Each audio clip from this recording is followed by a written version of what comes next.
Division II from Frankfort High School, Nick Anderson.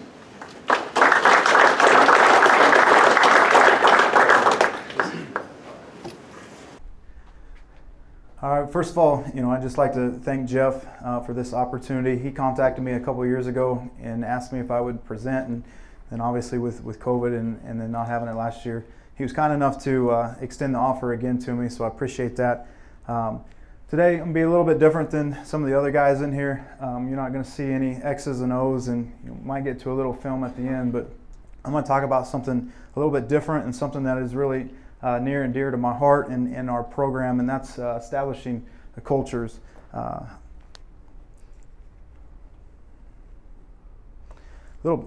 my gosh, off to a good start.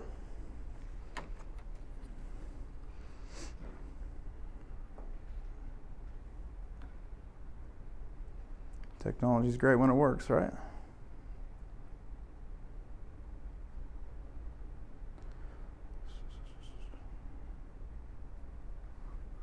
All right, sorry about that. Little background info on me. I'm lucky enough to have the opportunity to coach at my alma mater. I graduated from Frankfort back in 2000. I was very fortunate to play underneath a guy by the name of Larry Schrader, who's now in the Acacia Hall of Fame. I took a little different path than most people into coaching and teaching. I actually have a master's in accounting from Kansas State and didn't transition into teaching until 2006. And over the past 16 years, in some capacity, I've coached basketball, football, and track at Frankfort. Was a head basketball coach for a while. Did both basketball and football for a little while. It got to be too much, so I gave up the basketball. So the past 6 years, I've been the head football coach. We've had a nice little run. You take Coach Hoyer out of the picture, and those numbers are much better than they are right now. I think we've lost them 6 times in the last 4 years, I think. A group of people that are very important to me. In this picture on the left, this picture was from a couple years ago, but it's our coaching staff, Coach Kennedy, myself, Coach Schrader, and then Coach Smith. All 3 of us played for Frankfort, graduated from Frankfort, and played under Coach Schrader at some point in time. So it's kind of a neat dynamic that we have. Like I said, we have a lot of pride in what we do and who all the people that we represent. And then obviously on the far right is my family. They've given up a lot over the last 16 years, as of all of yours have as well, to let me do this. So without this group of people, then we couldn't have done what we've done. My oldest son, Wes, he's going to be a freshman next year, so I'm really looking forward to the opportunity to getting to coach him at the high school level. Kind of a agenda today of where we're going. We're going to talk about where we came from and kind of where the program was at when I was able to jump in a couple years ago. Talk about some of the challenges that I went through and faced during the transition process. I'm going to give you a list of some helpful resources that were very beneficial to me. Some things that I've learned and stolen about culture. And then the plan we followed actually came from John Gordon. I don't know if any of you are familiar with him or not, but it's a great read if you want some info on motivation and culture and things like that. And so I'm going to go through his 7 C's to winning programs, winning cultures.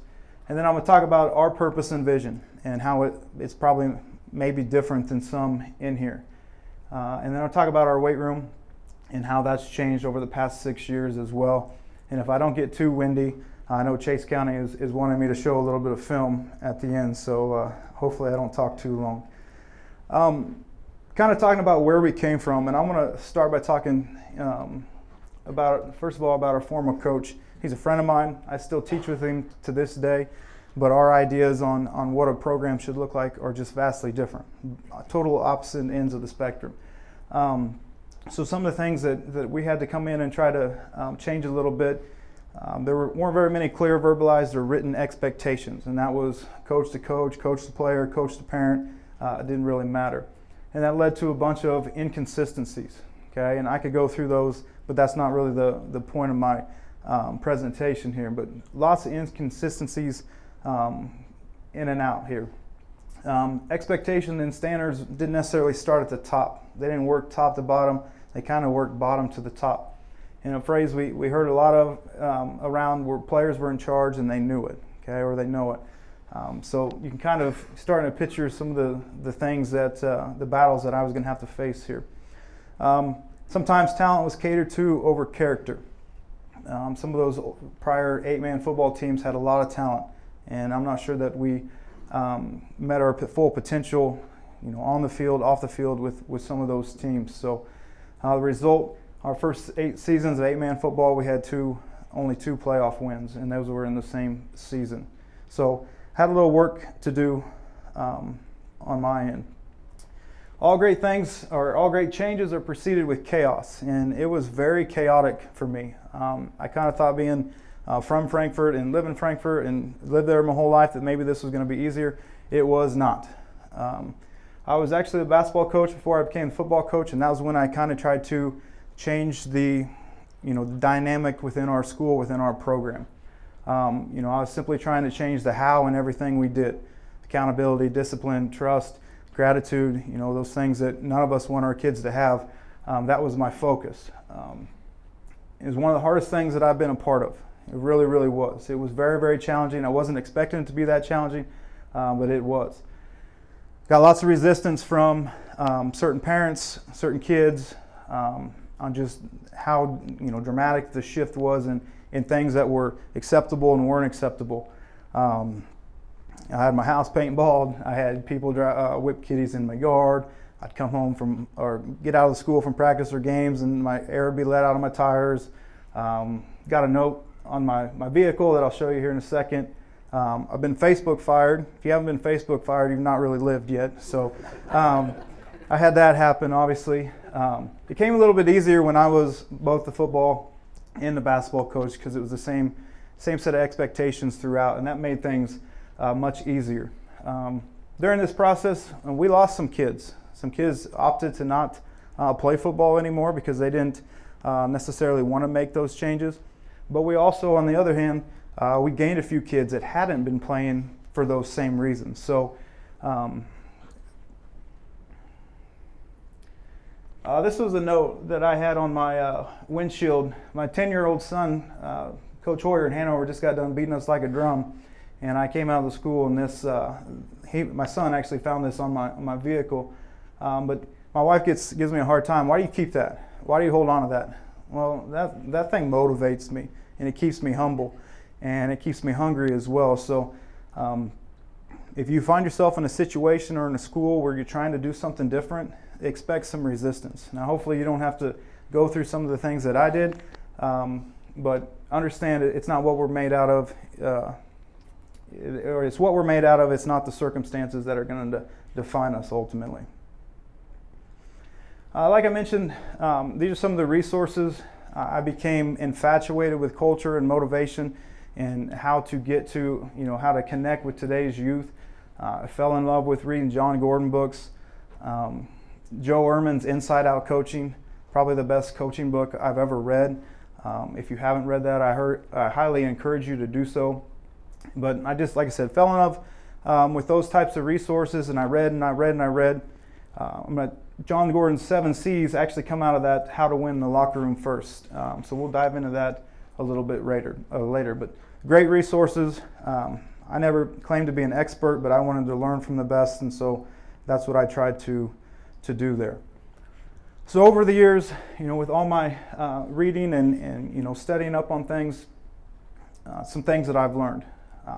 You want to be rich, do what rich people do, right? You want to lose weight, do what skinny people do. You want to be good, have a good culture, find people that are really good in that field. No different than what we do in football. All of us have stolen something, some X's and O's or something from somebody else in this room. Me probably more than others. So I try to copy from the best. I found out this got to be built from the top down. Okay, it's got to start with me. Okay, the culture, it's got to start with me. It's got to funnel down to our assistants, and then it's got to be a buy-in from our kids. Culture is habits. It's what you do every day, and it's your standards. And it's got to fit your personality as a head coach. You can't try to fit a square into a round peg. You have to have a culture that really, really does define who you are and what you're about. And then hopefully you can get everybody else on board with that. Sustained culture equals sustained success. Okay, probably the hardest thing. Okay, changing The culture was hard, but I found that maintaining it and sustaining it is equally as hard, because you get new kids, you get new parents. It's just very, very hard. But I found that consistency is king. On a day-to-day basis, week-to-week basis, whatever it might be. You got to be as consistent as possible in order to sustain those things. Many involved, so engage many. All right, so if you think about your program, think about all the people that are involved. Obviously players, coaches, parents, but don't forget about your administration. Don't forget about your chain gangs. Don't forget about the band, the cheerleaders, the drill team, or whoever. There's a ton of people that are involved in your program. And you want everybody to, and it kind of goes to my next point, you want everybody to know your vision, know your purpose, and what you're trying to accomplish. And that makes things so much easier. Most of us probably all have some sort of preseason meeting. If you don't, and I highly encourage you to do so, that's where we lay it out. We lay out, this is what we're about. These are the things that are important to us. These are our expectations. These are what we expect your sons to do or not to do, okay? And so it's right there in the open. And I probably did a poor job last year in our meeting in this area. Okay, looking back, I talked about the wrong things too much and didn't talk about what's important to us enough. We had a big senior class, and so it's one of those things, oh, these guys all know it, they get it. Well, we also had a bunch of kids that hadn't played before in a big freshman class, and looking back, like I said, I did a poor job of laying that vision out from the get-go with our group. Figure out your why. Chet kind of talked about it a little bit there at the end. Figure out your why and what you stand for. Once you do that, decisions become very easy. Okay? If you know exactly what your purpose is and what your goal is, what you're trying to do, decisions get easy. As far as you know what should happen. Doesn't make them the result or the process any easier, but you know what needs to be done. And then you got to build it, live it, reinforce it, and fight for it. And I mean, I had to fight for it every single day.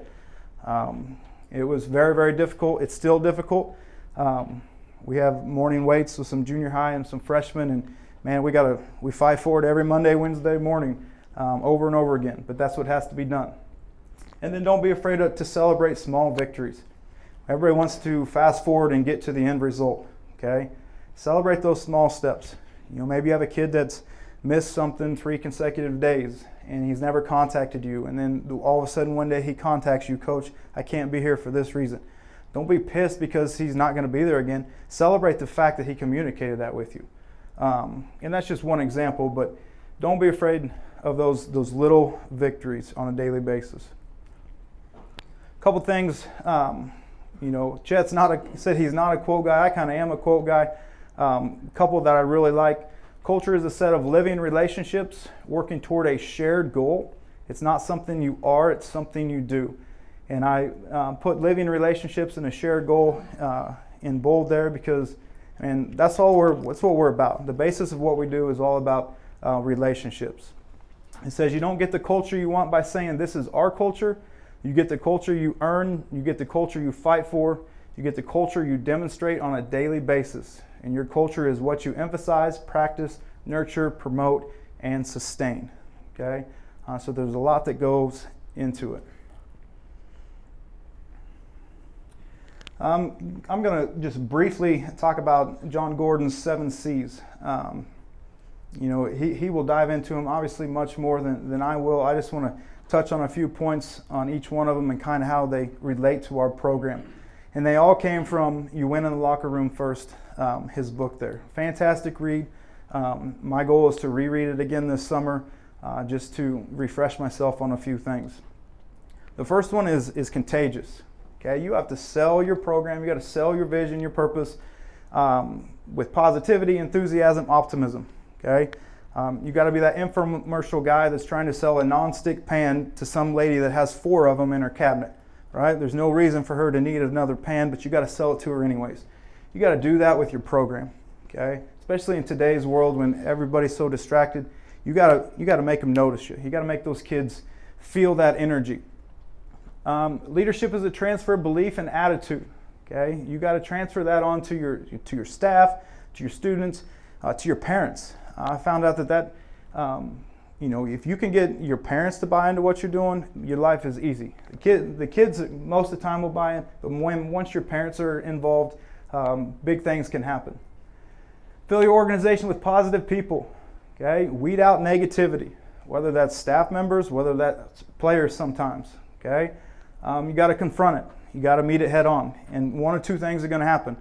You're either going to be able to transform it, change that negativity into something positive, or you got to find a way to remove it. We've had to have those conversations with certain guys on our team where we lay out a plan. Okay, these are your options, and sometimes their options aren't always to stay on our football team, but our culture and our team benefited. Okay, probably wasn't the best for that individual, but as a whole, we were probably better. You got to be consistent. One of the hardest ones. Okay, the grind gets to you, but you got to be the same leader every single day, and that means whether you're winning or losing. Okay, your culture can't be based on your outcome on a Friday night. It just cannot be. You got to stick to your principles, stick to your guns, and all your actions got to be consistent. If something is not allowed or something is discouraged in August, man, it's sure got to be discouraged in October as well. Okay, or August and the summertime or whatever. You just really got to be consistent because kids can see that. Attack the disease of complacency with a vengeance. Okay, we've got to move away from past habits. I talked about our morning weight session. We got some freshmen that are very complacent right now, and we're on them about doing little things the correct way, trying to get that complacency away from them there. Focus needs to be on continuous and consistent improvement, even if it's slow. Okay, this may be a marathon. It may not be a 1 month, 1 year type of process. It probably took 3 to 4 years for us to finally reap the rewards of what we were really trying to accomplish. Okay, and then stay humble and hungry. Okay, don't give up on it. Keep that fire and that burning inside you, and understand that what you're trying to do is the right thing for these kids. Communicate. Okay, probably something we talk about more with our team than anything else. Communication must be frequent with team as a whole and with individuals. And the whole aspect is easy, whether it's team meetings, before practice, after practice, those types of things are easy. With the individuals, it's a little trickier. Coach Kennedy, he does our dynamic warm-up, stretch stuff before practice. He goes around and we talk to every single kid before practice. Okay, maybe just, hey, Jimmy, how are you today? How was your day? That's maybe what it is. But we try to have conversation and contact with every single player before every single practice. And then we try to do the same thing again afterwards as well. It may be a text, it may be just saying hi as they're walking into the locker room, whatever it might be. Where there is a void in communication, negativity will fill it. Okay, and I will stand by that forever. And that could be on both ends. Maybe you have a sophomore, pretty good athlete, probably should play maybe here or there, but there's some reasons that he's not. Okay, you got to communicate that with him. Whether it's somebody's just better, maybe I don't know what the reason might be, but he's forming opinions in his mind why he's not playing. Okay, coach is a jerk. He doesn't like me. Blah blah blah blah. Could be whatever. But any lack of communication, he is filling it with negative thoughts. Same thing could be on your end. Go back to that situation where you have a coach or a player that misses all the time. If he doesn't communicate with me about why he's gone, what's going through my mind? He doesn't care. It's not important to him. He's selfish, whatever. My mind instantly goes negative. Okay, but if there's communication between the two, we can avoid that. One of my favorites here: listen to your team and ask them questions. Okay, it's a great way to build relationships and earn trust. I love asking questions and seeing what kids think. It may be related to practice. It may be related to game planning. It may be whatever. Ask them, hey, what do you think about this? Should we do this or this? What do you guys want to do? Let them do that. It makes them feel involved. It makes them feel like they have a purpose and that we're going about this thing together. So very big thing what we try to do is ask questions and then actually listen to what they're telling you. Okay, don't ask a question with already having the answer in your head predetermined. Take the temperature of your team every day. Gather information that can help you lead your team in a positive direction that day. We'll ask kids all the time. I don't know if you don't know much about our team. 77 this year, Xavier Brandt, really energetic kid. Z, what's our temperature today? Oh, coach, we're golden. We're green. We're good. And some days like, coach, Maybe those younger guys, maybe they're at yellow, maybe they're at red. They're not quite where we need to be. Well, if we have that information ahead of time before practice, we can make adjustments and we can prevent some problems that might present themselves in that practice. So it's very, very important to get a feel for your team there. Reiterate and reinforce things of importance. Okay, become almost annoying. Okay, there's things that my guys hear me say before practice, after practice, on our Google Classroom, that how we communicate, we say it over and over and over again. If it's important to you, they need to find it almost annoying. You need to communicate it that much.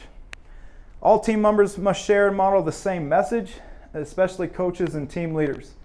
Some of our better teams is because of this right here. Not only I think right now our coaching staff is really good about all having the same message and present it to the kids. Something could happen and I wouldn't have any problem with any one of my assistants taking care of an issue because I know how they're going to handle it. They're going to handle it the same exact way as I would. So that's very important. And then moving forward, if you can get your team leaders, the important cats on your team, to be doing those same things for you, you will fly. Okay, you will fly. You will overachieve if you can get your coaches and your best players and your team leaders to all have the same message. Use outside voices to reinforce messages. Okay, maybe it's a former player, maybe it's a former coach, maybe it's a respected businessman from downtown. It could be whoever. Maybe it's another coach within your school. But if your kids have an opportunity to hear the same message from somebody different, it hits home just a little bit different. Maybe that guy, he does know what he's talking about a little bit if this person is saying the same thing. So we try to use outside voices at practice, sometimes before games, whenever. And then create a structure so that communication fosters collaboration. Everybody's working for the same purpose, on the same page, whether that's game planning on a coach level. I've been in Sunday night coach meetings where not everybody's on the same page, and because there wasn't that communication. Okay, we couldn't collaborate because we couldn't communicate. So very important there. And then connect. Okay, connected teams are our most powerful teams. Our 2020 team, we made it to the round of 4. We lost to Hanover in the sub-state. That team probably wasn't our most talented team that we've had, but it was the most connected team. Top to bottom, player to player, coach to player, all the way around, very connected, and that led to our success. I don't want to hurt anybody's feelings in here, but X's and O's are overrated. Okay, take a little bit of the time that you're going to work, whether it's in the off season or during the season, when you're thinking about X's and O's, think about how to connect with your football team. Find ways to improve that as much as you do X's and O's. Conduct meaningful team building activities. And this one might sound strange to some of you as well. You know, as a football coach, there's a perception that we're, big, strong, tough, mean, we don't have feelings, all those things. To me, all those are wrong.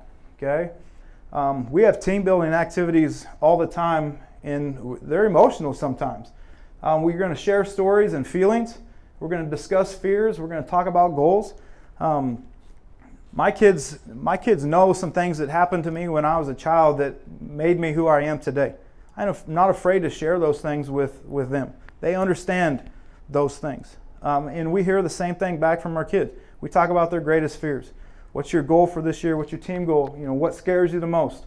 All those different things. Hearts will open, walls will come crumbling down. Vulnerability turns into connection and strength. Okay? If you've never cried in front of your football team, maybe we're not all that connected. Maybe you're just not an emotional person, but being vulnerable to your kids and opening yourself up to them, like I said, it just really opens up a trust level, a connection level that you just don't have. Coach Kennedy, he's going to be mad because I say this, but he probably cries in practice once a week when we talk at the end and we get a little deep. He probably cries once a week. That's okay. Everybody knows we're real. Our players know that we're real. We get to a point where we work with each other versus work for each other. Okay? Everything we want to do is for somebody else, and a connected team will do that. And then never assume connections are strong. Continue to foster relationships. I've made the mistake from year to year. You have a real good relationship with a player. One year you go through the summer and you think, oh, this is good. It's good. Don't worry about it. And then come to find out in August that maybe that relationship and that connection wasn't near as strong as I thought it was, or was in the past, because I didn't take the time to keep that fire going. So make sure we continue to foster those relationships, even the ones that we think are good. And then commitment. Committed is not the same as involved. Okay, you must commit before they will commit to you. I think the word commitment is used way too much in society in general. I think most people are involved. I think there really is a few percentage of people that are actually committed. Okay, we talk about servant leadership all the time. Complete focus on the growth and well-being of those around you. That's what we try to display as coaches. That's what we try to encourage with our team. Is complete servant relationship, or servant leadership, excuse me. Everything you do, the reason you are here, whether it's morning weights, whether it's doing monkey rolls or something, whatever it might be, you're doing it for somebody else. Okay? And then you got to lose ego and take ownership of problems.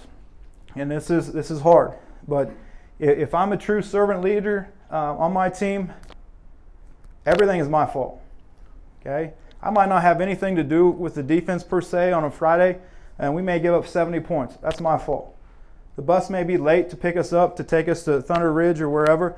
That's my fault. I might not have anything to do with it, but I didn't communicate with my AD enough, apparently. She didn't communicate enough with our bus driver, whatever. Everything is your fault. And when your players and your staff see you take that ownership and you lose your ego, like I said, it's very beneficial for your program. And then the last two here, famous quote, everybody's seen this and heard it from Theodore Roosevelt: people don't care how much you know until they know how much you care. Caring is a huge word. We're not afraid to say care. We're not afraid to say love. It's said on a daily basis in our practices, in our locker room, throughout the school, before games, whatever. So we want to create a culture of caring. Okay? We want our kids to know that we care about them. We want to value everyone in our program, not as a person, or as a person, not as a member. Okay? It's not number 12, oh, he's an all-state quarterback, Sports in Kansas, top 8. No. That's Gavin Corneliuson, son of Jim and Diane Corneliuson. He wants to go to K-State to be a teacher and a coach. His date and so-and-so, blah, blah, blah. That's the type of relationship, and that's the type of how you need to view that player. Okay? Can handle getting yelled at. Can take it and is okay. Versus somebody else who maybe is not that way. It's not number 12. He's not QB1. That's Gavin with all this other things attached to him. Okay? Transformational leader versus transactional leader. In that Joe Ehrmann book, Inside Out Coaching, he talks a lot about this. That's what his whole entire book is about. Transformational coaching, you're completely focused on the person, okay, on the individual. Transactional, you're focused solely on actions, performance, and outcomes. And I'm not saying this about this room, but probably 90% of the coaches in our country are transactional coaches. Very few, it's probably becoming more and more, are actually transformational coaches where our end-all be-all is that individual. Okay? Not the trophies that we have in the trophy case and things like that. And then take a personal interest in the player. Discuss specific roles on the team and why they're important to the success of the team. Okay? Not everybody's going to be QB1. You got to make sure that you're talking and you understand the dynamic of your entire team. Everybody there has to have a role and they have to understand that role. And it's your job to communicate that with them. And then learn about each team member outside the arena. We are very fortunate that most of our teams are relatively small. Anywhere from 8 to maybe 30 kids. There's no reason for us not to know almost everything about that kid outside of football. What type of home he comes from, how he is in school, how he is in the classroom, how he relates to his peers and those types of things. With only that many kids on our team, like I said, there's no reason for us not to do that. And that should be a goal of everybody in here, to make sure you understand the kid outside of the football world. And then the last one is character. It says talent comes and go, but character cannot. Okay? We focus on that, we focus on it. It's not always easy, but that's what we believe and that's what we try to accomplish. Character is not something that a person is just naturally born with. Okay? You have to teach it. They have to learn it. Okay? So you got to teach it, you got to develop it, you got to encourage it, display it, and recognize it. And in today's world with our kids, the recognize it is probably as good as any. Okay, it might be the most important of the 4 or 5 things that are up there. Okay, if somebody does something that you want them to do, you got to reinforce that behavior in today's society. Okay, maybe it's a junior that stays after practice and helps put away the equipment with a freshman. Okay, recognize that. Hey, appreciate you doing that. That's being a good teammate or whatever it might be. But very, very important. Don't assume kids just know what character is and they know what it looks like. Show them, teach it to them, display it, and then reinforce it when it happens. Obviously, everybody here knows who Frank Martin is. This quote of his goes along with kind of those 7 C's, in my opinion. If your best player accepts coaching, wants you to coach him, doesn't run away from it, doesn't pout, doesn't cry, comes in the next day, and he is as excited as he was the day before, it sets the tone for everyone else to fall in line and accept coaching. Okay? If your best players are committed, if they're contagious, they're connected, all those things we just talked about, man, it just sets the tone. You don't need a lot. Okay? You don't need a lot, but you need a handful to be doing these things, and your job gets very, very easy. Okay? How much time we got, Jeff? 15? 20? Okay, so earlier I talked about our purpose and our vision for our football program, and this pretty well lays it out. And it might be different than, like I said, some of you maybe thought it would be. We're all about creating men of empathy, integrity, and gratitude. Okay, we want to create a loving and family environment that promotes lifelong relationships. We want to display and teach servant leadership. We want to create a culture where you don't have to punish players. Just a small example of that is, we have certain tasks that kids have to do like everybody else for missing, for being late, for maybe not having the right gear on the right day. We come down to practice, all that's already taken care of. Okay, their task is already done. They know what they need to do. It's done. Some of the older guys have made sure it's happened. I don't have to punish players for everything because our culture itself takes care of it. And then we had to emphasize the importance of the weight room when we took over this. So there's nothing about winning district titles up here. There's nothing about winning league titles up here, state championships, whatever. Okay? Give me those first 2 up there, and if I can accomplish those things, I'll take it. If that gets me fired as a football coach because I don't win enough games, but those 2 top points are covered, I'll take it. Okay? That's what's important to us. I'd rather, be invited to kids' wedding, them send me pictures of their baby when they're born, those types of things, and be a part of their life forever. That's way more important than any one game, winning a game or winning some piece of hardware that's just going to collect dust. So I may be different. That doesn't mean I'm not competitive. I'm as competitive as anybody in here, I promise. I hate to lose as much as anybody in here. But I got to put my big boy pants on and realize at the end of the day, this is what's important. Okay? We break with this every day. Well, anytime we leave as a group, we break with this. And I know it's probably hard for some of you to see in the back. I ask them, what's my job? And they reply, love us. Okay? And then I ask them, what is their job? To love each other. And then we break on family. It could be out of the weight room. It could be after practice. Who knows where it might be. After a team building session. Kids have probably said that play for me for 4 years, they probably say that 500 to 1,000 times before they graduate. Okay? Again, goes back to reinforce what is important. Reinforce what is important. It's just a couple, everybody does this. You get on Twitter, you see different things that programs do. These are just some things that I would touch on here. A couple years ago we got approached by our local care home. They had some residents that wanted to go watch us play. They couldn't get them up to a game, didn't think it'd be good. So we went to them. That bottom right photo down there, I know it's hard to see, but we actually had a practice down at our local care home. And all the residents came out, and I think some of them, they had popcorn and stuff like that. They treated that as a game, and it was a very, very special thing for us to do. I hope to do it again sometime, but so that's just kind of an example there. Every game day, our kids will go to a specific room. So our K-12 is in one building. Our guys will go read to classes. Caden over here on the left is reading to the kindergarten room this year. They'll go read a book, and the kids get to answer questions, and we're just visible on that end of the building.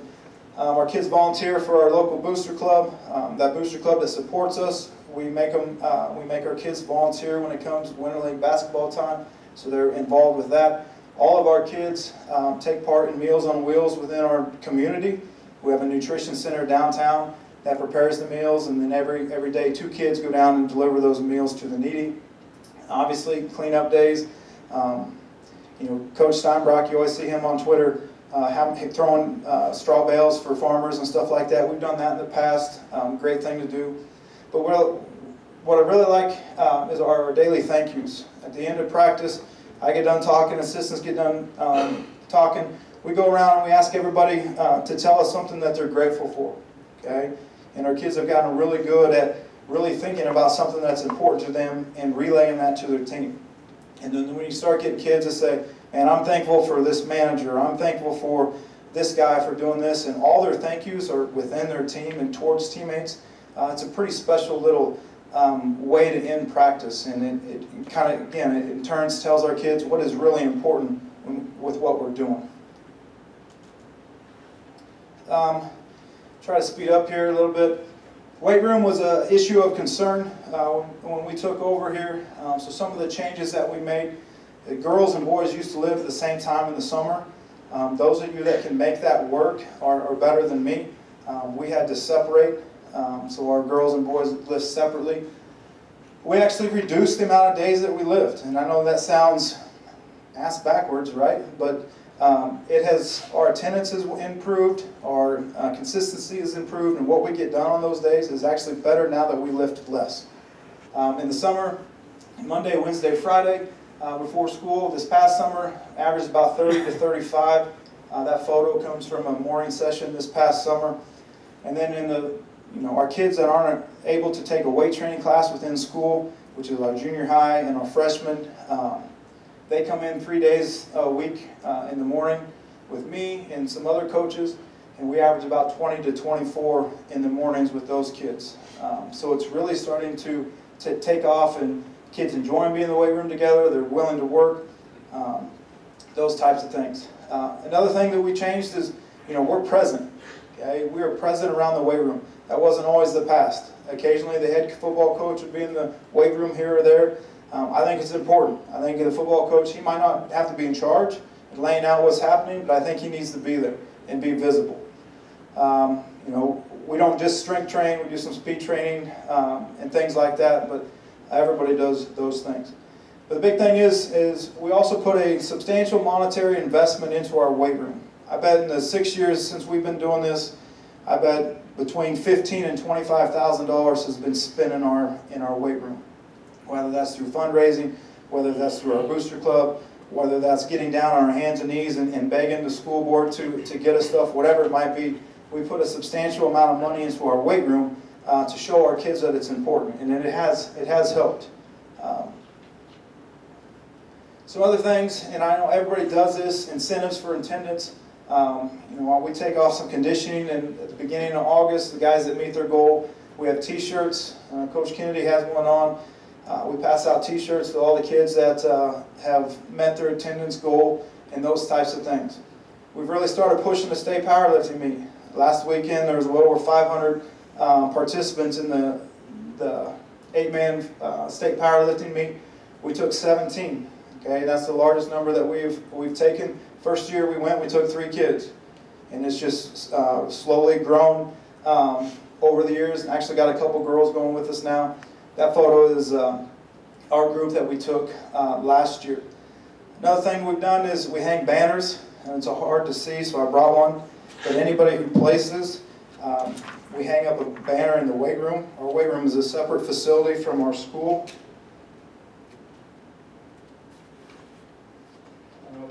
It's hard to see, but these banners hang in our weight room now for all the kids that place in the state powerlifting meet. So it's cool when you walk in and out of there, they get to see some of their hard work and accomplishments there. So, and probably my favorite thing we do, and like I said, our weight room is different, but we tape and we dress in our weight room.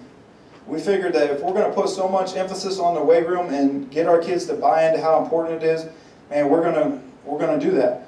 So like our typical, it kind of goes to this bottom one. We do a team lift before every home and away game. So like a typical home game, we get done with the pep rally, about 3:20, 3:25, kids change, we go straight to the weight room. They got about a 10, 15-minute lift, kind of like a 3x3, 40-50%. We get our whole group in and out in about 12, 14 minutes. Parents have a meal prepared for us in the cafeteria, we eat, kids got a little downtime, and then by 5 o'clock, we are all in the weight room. They dress in the weight room, we do all our taping in the weight room, music's playing.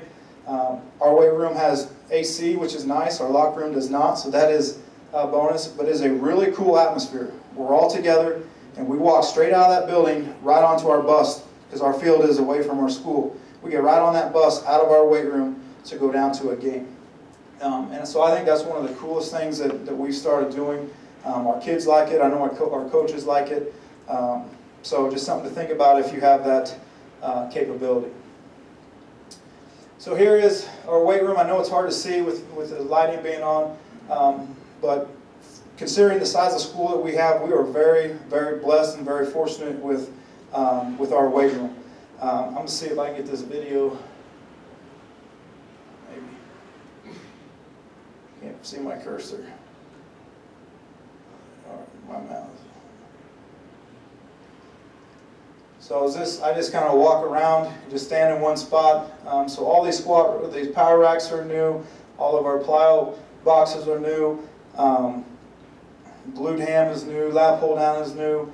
I think there's our jug machine. But like I said, for a small school, small as we are very blessed with the space that we have to use, and we try to utilize it as much as possible there. So.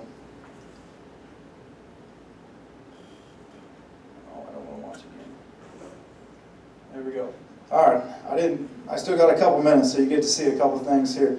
My contact information is up here. If anybody ever wants to talk about anything football related, culture related, that's fine.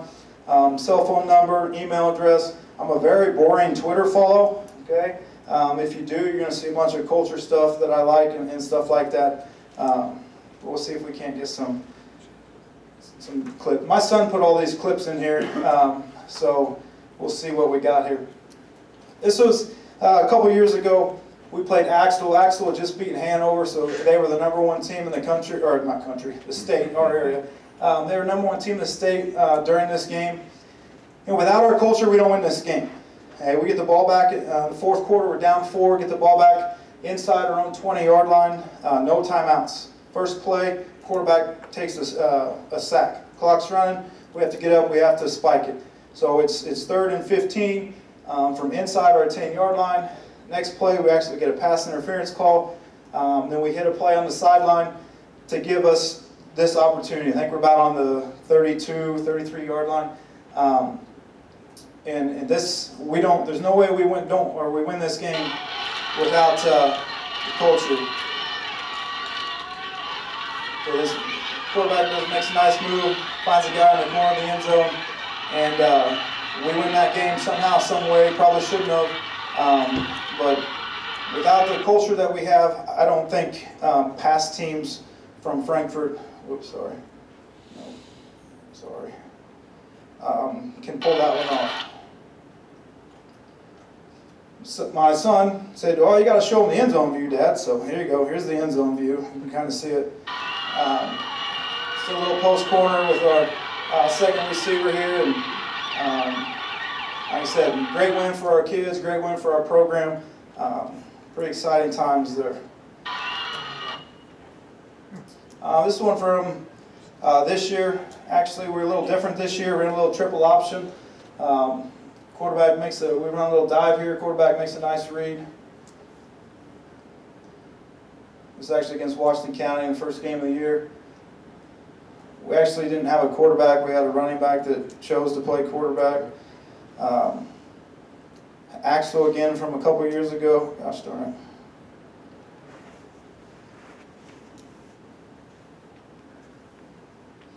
We do a lot of reading. We do a lot of pin and pull stuff. We read the backside. We read play side. We do a lot of different things that way. Again, stuff that we've stolen from others. Same type of deal here. Instead of pulling a guard, we pull a center. Running back makes a nice cut back here. A little sloppy field against Blue Valley. Garrett was probably one of the best football players I've ever coached. He was a senior the year we didn't get to have the 8-man All-Star game, so he didn't get to experience that. Run some toss stuff, a lot of short toss with Garrett. This was actually a 4th down play in that same Axville game. So we used what people they'd seen on film, did a little fake toss. Quarterback makes a nice play here. Again, I think it was on 4th and 4, so a big play for us in that game. D West, a couple years back, we used to do some single wing type stuff. Here's again just a simple little, we call it a down. Kick out the end, read the backside. Sometimes we'll read the end, sometimes we'll read the backside linebacker. Same game it looks like. This is, I think we read play side. The D end and the corner on this side both bite and away we go. Gavin, I talked about him earlier. He was Sports in Kansas top 8 his senior year. Played an 8-man All-Star game. Sorry, I know St. John's is in the house. Sorry to play some of these. This is, we go that fake toss. Now this time we hit the tight end down the seam. So we got some variations there. D West again. We didn't really get the look we wanted to here. We didn't get the box that we wanted to, but receiver makes a nice play. Just being an athlete. That kid was our quarterback for a couple years and unselfishly made a move to a wing for us, and it was very beneficial for our team. This year against Onega in overtime.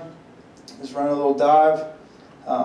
First game of the year, so it was a big win for our kids. Onega was much improved this year. This was Onega last year. Quarterback got knocked out with concussion, so we had to move a tight end to tailback. So this is one of my son's favorite plays here. That guy he actually had glasses on, and you can see his glasses fly out through his face mask on that one.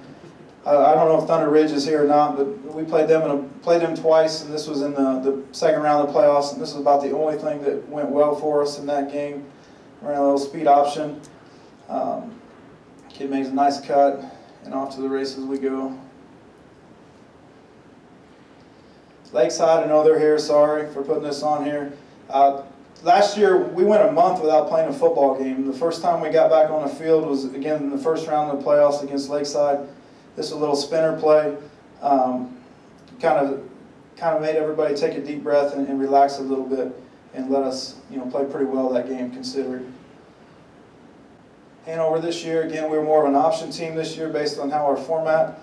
Our original quarterback got hurt, so we had to have a freshman kid step in and did quite well for us. So that was against Hanover. Hanover last year, yeah. Come on. We run a lot of like snag or spot concepts. This one has a little wheel. Well, we call it wheel. It's a chair to a lot of people. Pretty successful for us.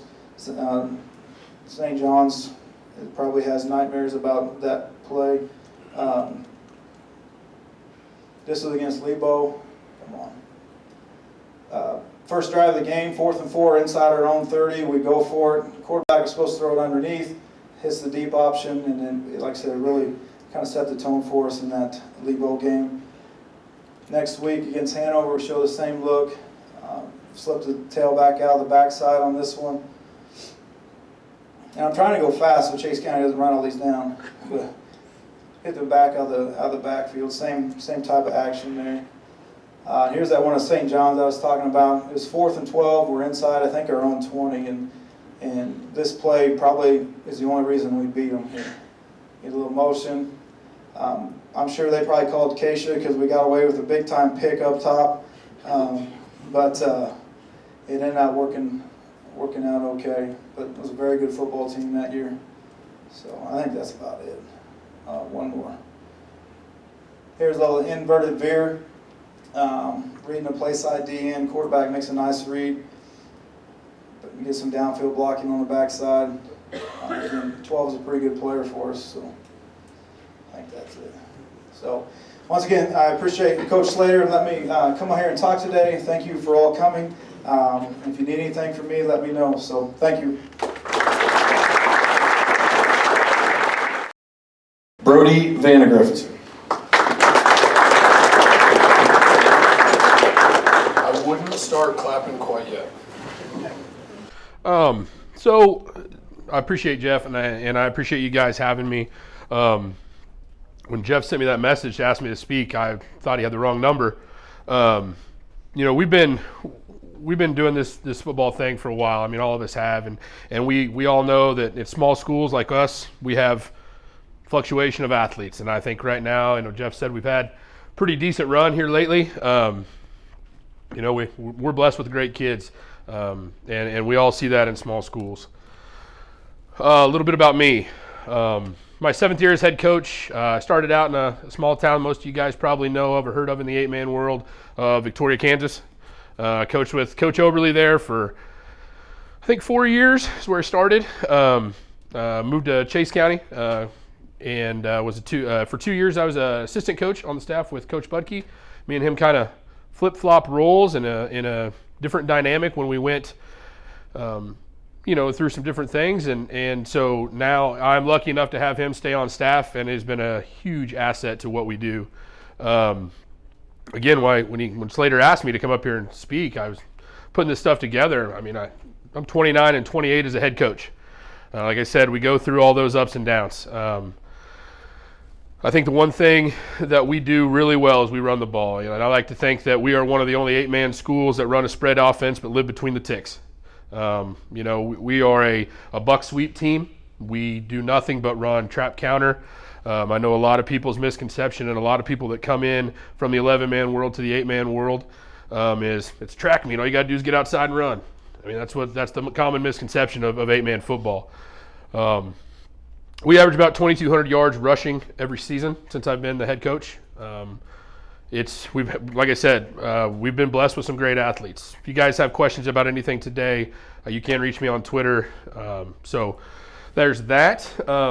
What I'm going to talk about today is probably the most common thing in football, and I know that. We run a trap scheme in every formation that we have. I think I was talking earlier, any given week we can run 10 to 12 formations per game. But inside those formations, we have the same rules and the same schemes. Guys, my offensive line averages 140 pounds. In the past 2 seasons, I've had the same offensive line. I'll have them again this year, which is a blessing. But literally, my biggest guy is 145 pounds. If you ask him, he's 165. He'll tell you that all day long. But if he had a wet shirt on, he was 145. Why do we use trap, especially with the group of guys that we have? It creates double teams for us, creates an opportunity against, really any defense. We've seen 3 fronts, 4 fronts. Last year I got to see my first 2 front. Coach Hadley decided he'd try it at the 8-man All-Star game and turned around and put it on us. I believe it was week 2. When you talk about the versatility of what a trap scheme can do for you, you can go against any front. So we use it all the time. It gives our angles for our blocks and our tight ends. Our tight ends are tall, lanky guys. I think I have 2 of them that are 6'3" and about $140. So we have to use what we have, what we can. I mean, you see that down there in the point. We use what we have. And what I mean by that is in our God-given ability at 135 pounds, it's not much in a one-on-one block. So what we have to do is we have to formation around, and we have to use our normal schemes to give ourselves those block angles. We talk to our running backs about the cutback block or the cutback. A lot of people say, hey, we're going to run a 45 and we're going to go to open grass. That's our path. But normally, if you'll watch our film and you'll see kind of here as we go, the way we double and down, our backside cut is where we make a living. I mean, that's where we score our touchdowns. Again, the use what we have. I think my first year, we played Linden, got beat by Linden, beat Olpe. We were 11-man, and 7-2. We had 295-pound running backs. My offensive line averaged 230 pounds. It was what you wanted. It's where you wanted to be. And we tried to use what we could, and we hammered and hammered and hammered, and we just couldn't get it done against Linden, and we missed the playoffs. And so, as a coach, we look at what do we have that what we can do. I mean, right then we could run downhill, but as that class graduated is what can we do? How do we move? How do we formation? What's our scheme? What are we going to do? So we decided to use a little bit of that, from what we did with our trap and counter game, and we put it into 8-man. I know in Victoria we ran the same thing. We did a lot of, I wouldn't say same thing, but we did have a trap scheme, but we were mainly option out there. So things differ from year to year, and you have to use what you have. But our big staple is our trap scheme. The things that we can control at any given moment out there, and especially in our trap scheme, is our attitude and effort. Again, we're 140-pound kids. Going into the sectional game against Coach Ayers a couple years ago, we were talking before the game, and he knew who he could key on. He watched my guard. He knew that my guard was the guy that we were going to follow. But he controlled his attitude and effort in every play, and he was our most consistent player. So that's who took us to the ball. That's where the ball went, and Coach knew that. Luckily, we lost him the Thursday before that game to COVID, him and my starting center. So that was great. Trap scheme versus a 3-2. Most common defense we see in 8-man, I think, is we would all agree would be the 3-2. Another variation we'll see later is the 4-2, and then we also talk about the 3-3. Most commonly, those are what you're going to see. I say most of the time.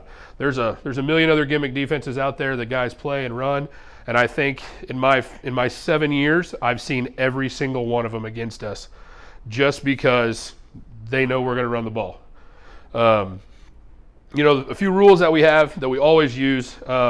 Play side guard is going to double to the backside backer. And anytime we see a 3-2, we are taking that double team block. And we have huge keys on our block. Our main block for trap has to be from the center. Okay? Has to be from the center. Anytime we get penetration at level 1, trap doesn't work. Trap does not work. Doesn't matter what great athletes you have. If your center is in the backfield, you cannot run trap. So we put a huge key on him and our play side guard. Those two have to make sure they take the nose to the backside backer. Play side end at that side, or on that, would take first man inside. So this is a rule that is common to us all the time. So if I'm playing tight end in our normal spread set where we have a 1 tight end, and I'll show it here in just a second. I'm looking at my inside foot and who's on inside of me, whether that be a D tackle that sets here or it's the linebacker. Most of the time, I'm taking a linebacker in a 3-2. So we're going downhill to the inside foot, and that's who we're going to go block. And our ball carrier's aiming point is the inside foot of the pulling guard. So 3-2 defense, we're kicking out the defensive end. We know that our aiming point is going to be wider for trap. So as we go, and as that guard clears, my angle is going to widen with a 3-2 defense, pretty similar to a 3-3, but a little bit different. Now, non-ball carrying back, depending on your formation, whether that be a slot, another tailback, or your quarterback in this case, and what I'll show you, his job is to go opposite and away, or flare, if you will. So here, it's not the best. This is one of our base formations. We call it right. It's pro right. Everybody has a different name for it. As you can see, play side's doubling with the center on the nose. End is coming down, and we're taking the backers.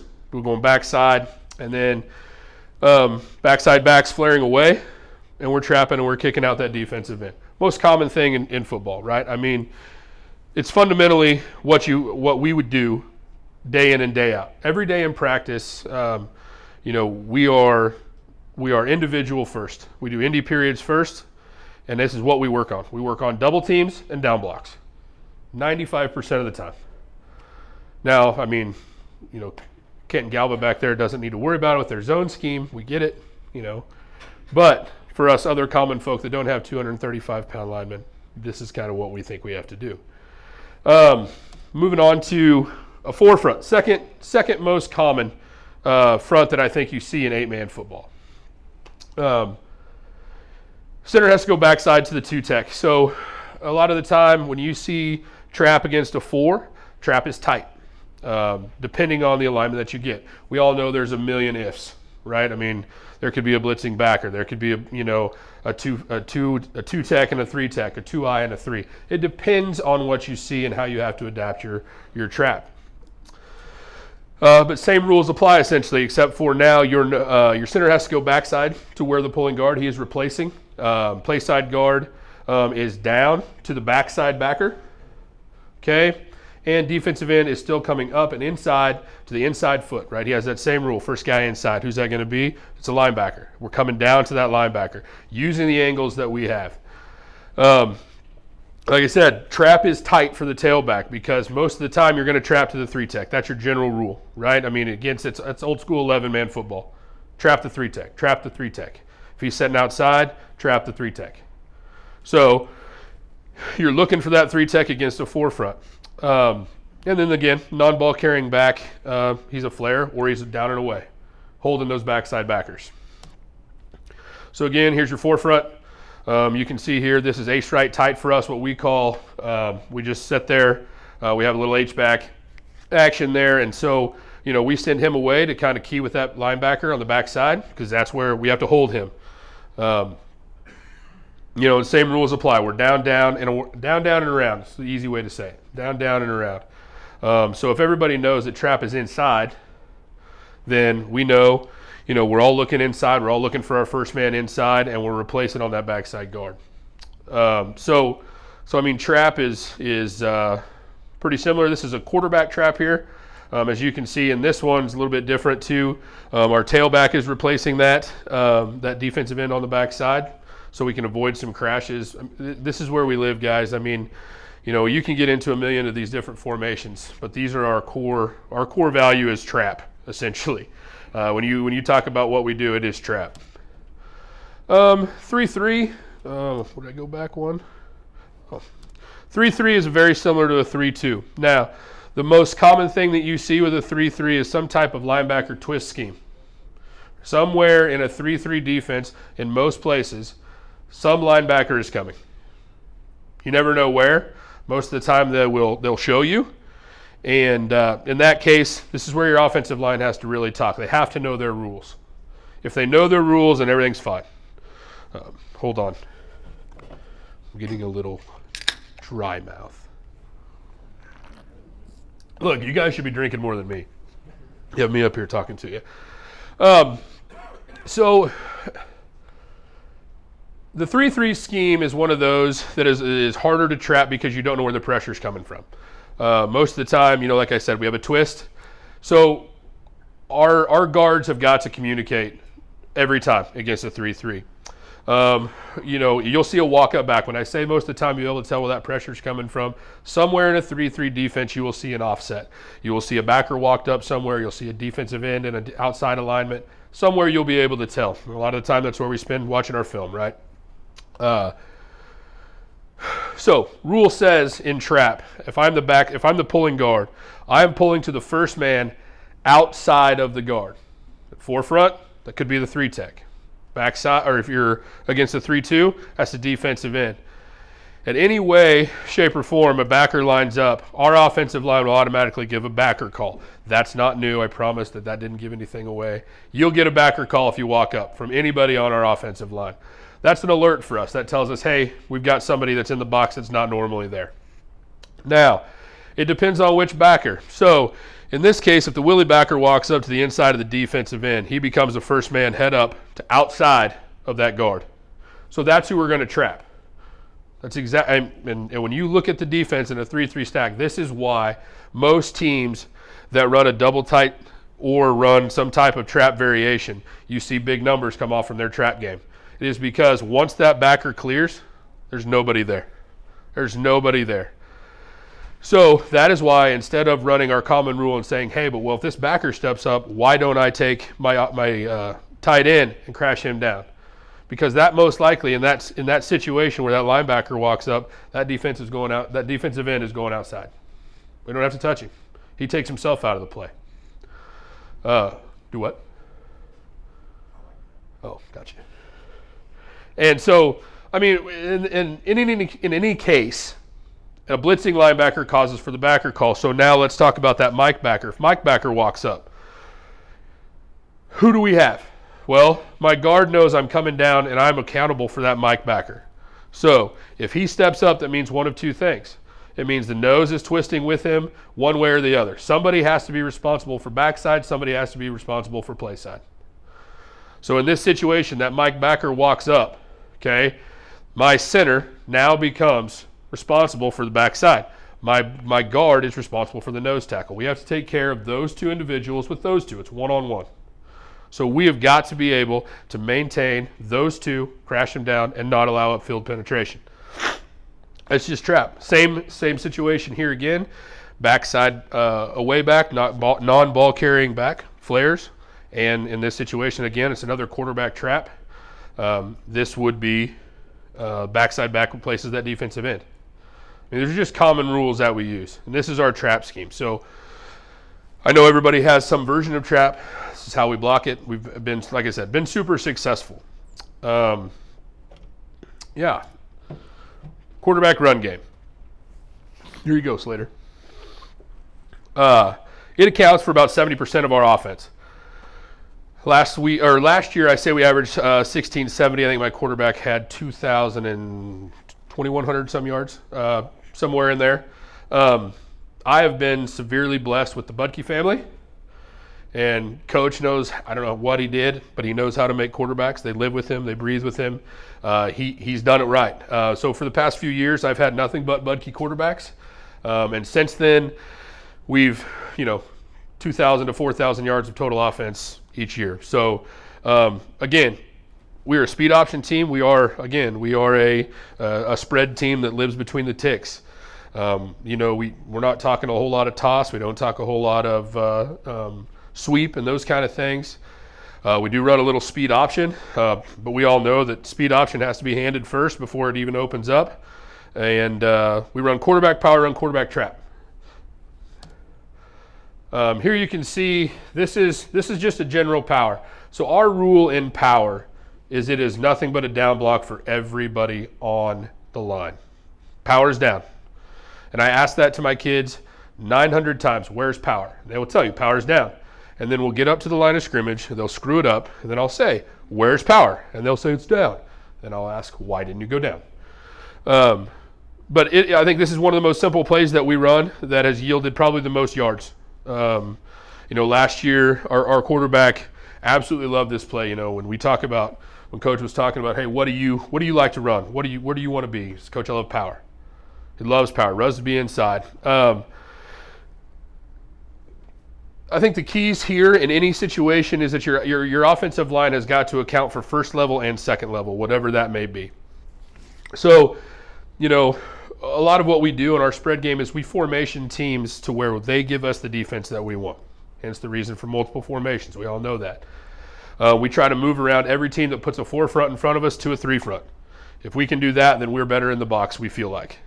So in this situation, this is what we do. We will run, our quarterback power. This is S near 14 power. Now, as a spread team, I'll let Shelby talk about formations and motion here in just a little bit. But we do use a lot of motion in our offense. Most of you that have seen film or played against us, we do use a lot of motion. So we are a double motion team. You'll see it on film. It's no secret. We run what is called an S near and a T near. We have to make it simple, stupid. Have to make it simple, stupid for our guys. When we get in 2x2, we have a slot and a tailback. So we run an S near and a T near. So in this situation, you will see what looks to be T near. Where do I have S near up there? I couldn't see it. I can't read. Guys, I got 20 minutes from home this morning and realized that I had forgot my glasses because I had my prescription sunglasses on. So this one is S near, or S far, sorry. So what we do in our offense is that we will get in a 2x2 situation and we will bring one of our inside backs into the formation, into the box.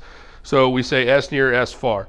So if my slot back's on the right-hand side, S near is to my right side, S far is to my left side. So we will bring him in across, get set, and then we'll run a double motion. So it says we set for 2 seconds, we can run another motion. So we'll either run a jet motion underneath. So in this case, you see jet. As we run here by our tailback, he's running the jet across, and we're running quarterback power right underneath that. And it's just down, down, down, and out we go. So the key there is bringing in the guy into the box because we have to have that lead block. So depending on what you get, in this situation with the jet motion, most of the time we're going to get a shift from the linebackers and those kind of things. And we'll use our fullback and we'll power on the Willie backer there.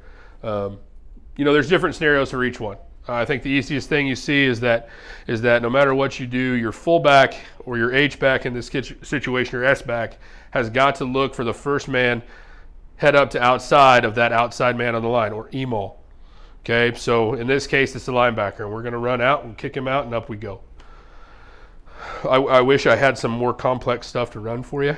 Before we get into the film, I think one of the things that we do the best as an offensive line guy, and I do coach our offensive line, are the rules. I think that I was talking a little bit earlier with another coach. I take care of basically Little League through high school, right? We run the same things or similar things. And what doesn't change is our vernacular and our verbiage. Coach Budke that we have, I don't know where I'd be without my assistant coaches, guys, we're honest. Coach Budke does a fantastic job. He helps with the Little League and does those things as well. The vernacular is huge. We have to use the same things because as our group grows, they differ every year. But what can't differ is our terminology. So, as we start our guys young, we use the same stuff. So trap, counter, sweep, toss, all of those things mean the same thing. We say the same things. And so they all know that when we get into any situation, whether it be Little League and we see a weird front, hey, we're going to run trap, guys. They know the rules. They know their steps. They know where they're going. Same in junior high. Same things. And then through high school, we spend more time refining what is good instead of having to start over every year. I think implementing these rules and stuff that we give these guys for our run game has helped us tremendously, only for the fact that, I don't know about you guys, but kids have changed. They're different from what they used to be. I know Mick's over here saying that for sure. I've had kids in some years that don't even watch football. I've never seen a football game. I have to give the homework of, hey guys, go watch a football game. Well, what do you mean, Coach? Go turn on the pros. Turn on a college game. Understand what they're doing. When I talk about a 3-tech, you should see the blank stares. And that's not a normal thing. I guess I grew up around football, so that's not a normal thing to know. But, you pick up things that from football that these guys just don't get. So, I say one thing to encourage you to do is be consistent in your run game rules. Have a scheme that is consistent with everything that you do, no matter the formation, no matter what it is. Have rules so they know where to go and who to go to. I'm going to show you some clips here. We'll see maybe. Kind of threw these together. That didn't work.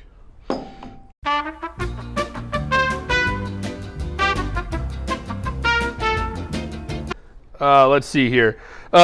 This here is against a Mound Ridge. This was a week 1 thing for us. This was a couple years ago. They gave us a 3-2 look, and we would get into trips. Trips was one of our favorite formations that we had against them. And here is quarterback trap. You'll see that our rules tell us that, hey, we're moving to the first man inside, and away we go. I'm sorry, that's quarterback power, guys, not trap. Traps later. I'll run that back again. As you'll see, this is a trip situation where we bring our tailback setting inside. We lead him up on the inside backer. And then our quarterback's our quarterback here. So, but blocking scheme tells us in any situation like this that we do run power. We are down, and we go there. Sorry, coach. This one here, another quarterback power. Our quarterback here does a great job of reading what he gets.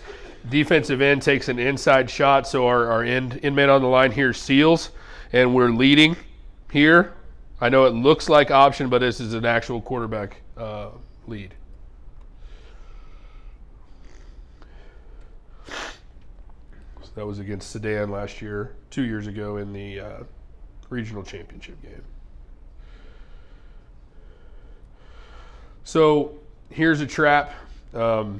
This is from Harrington 2 years ago. Harrington ran a 3-2 here. You can see 72 pulls and kicks. This is quarterback trap.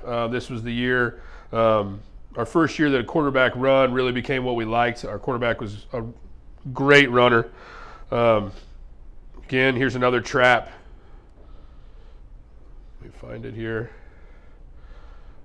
We talked about cutback. So you'll see our back cuts back backside the way we downfield block that, and we're back into the end zone. Cutbacks are huge. The way if we maintain the backside backer, the cutback is always there. Another quarterback power here from last year's Valley Falls.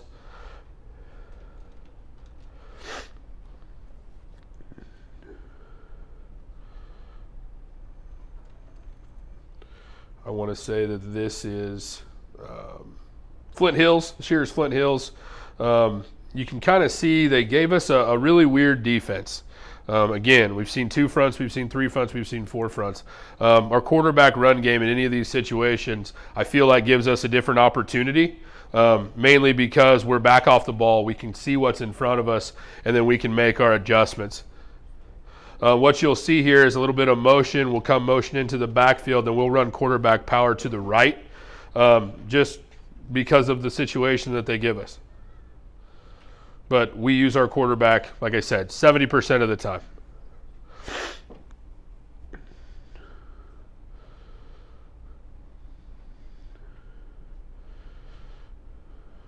And he reads what he sees, and from there we move around. And like I said, the amount of defenses and changes of defenses that we get are astronomical, and I don't know why. We're in a trips formation. I believe this is quarterback trap here. But again, we get in trips. This is a defense that we see. And it's an interesting defense, to say the least. But again, as an offensive line, we have our rules for what we do. If we see this defense, a lot of the time is trap or power. So here we run trap, cut back to the backside, and again, our quarterback's our quarterback. So thank God for him.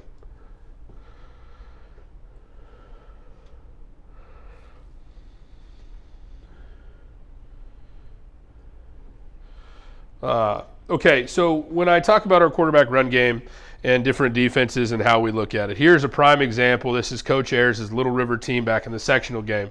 I would say I'm sorry, but we ended up getting 45 in this game, so that's why I don't feel bad for putting this clip on here for him, even though he's here.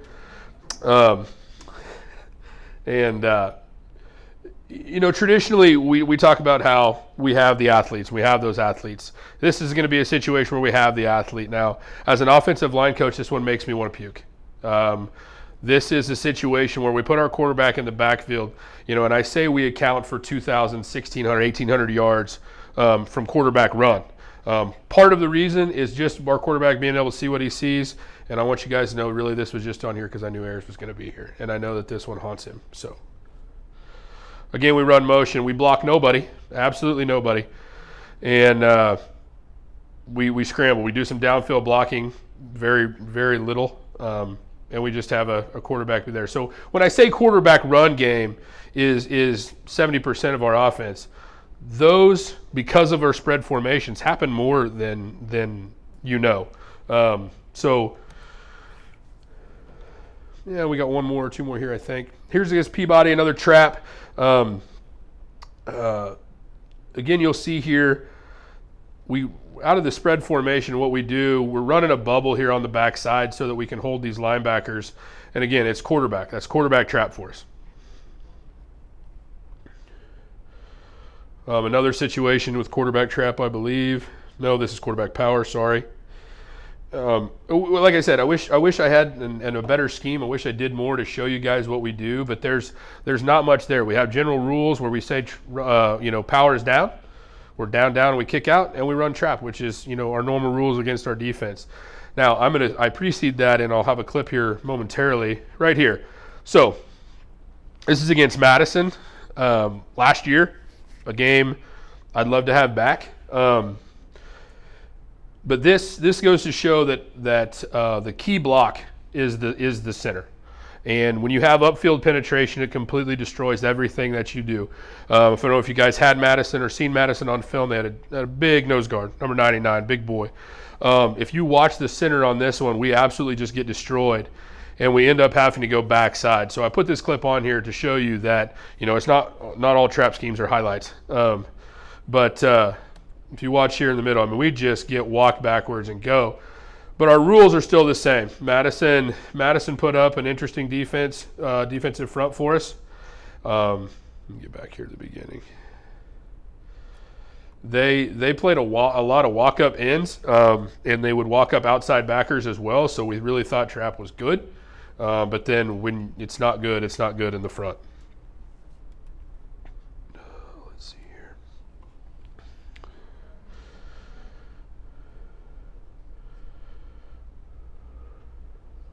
I think there's one more.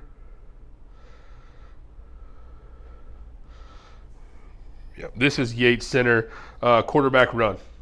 So again, Yates Center was one of those teams we thought we would get a traditional defense out of. They began to blitz. So what we do here is we're running quarterback power, and I'll start here. They would just completely load the box. Everybody is up on the line. And so using our rules, I mean, right now we're outnumbered. When you look at that up front, we're outnumbered.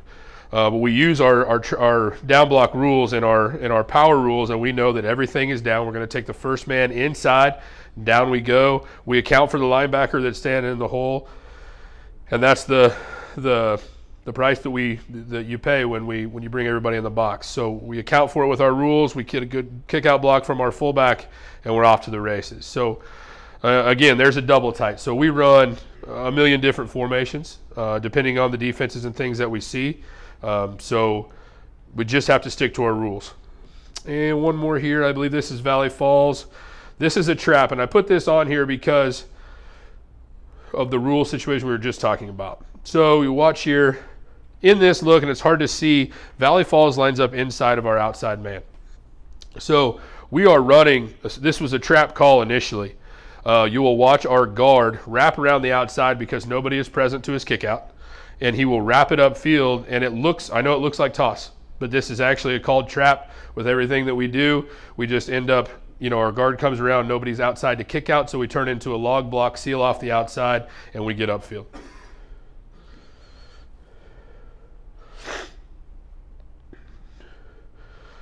One guy to beat, and I'm telling you, guys, if you knew how long it took me to get that guard to understand what he does. He's a phenomenal athlete, but he is one of those guys that it takes a long time, and that's why we put those rules in. I've had him since he was in 8th grade, and those rules have helped us tremendously. So, I mean, if you take anything from this message, that I spoke today, is that please make your run game simple. Make your run game with rules. It will help you in the long run. Thanks, guys.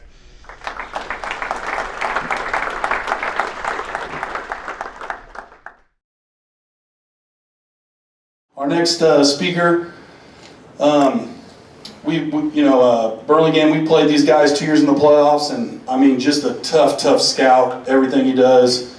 And not only his players are some of the most exciting players in the state of Kansas, but the coaching staff over there at Canton Galva and Shelby do a great job. From Canton Galva High School, Shelby Hoppus.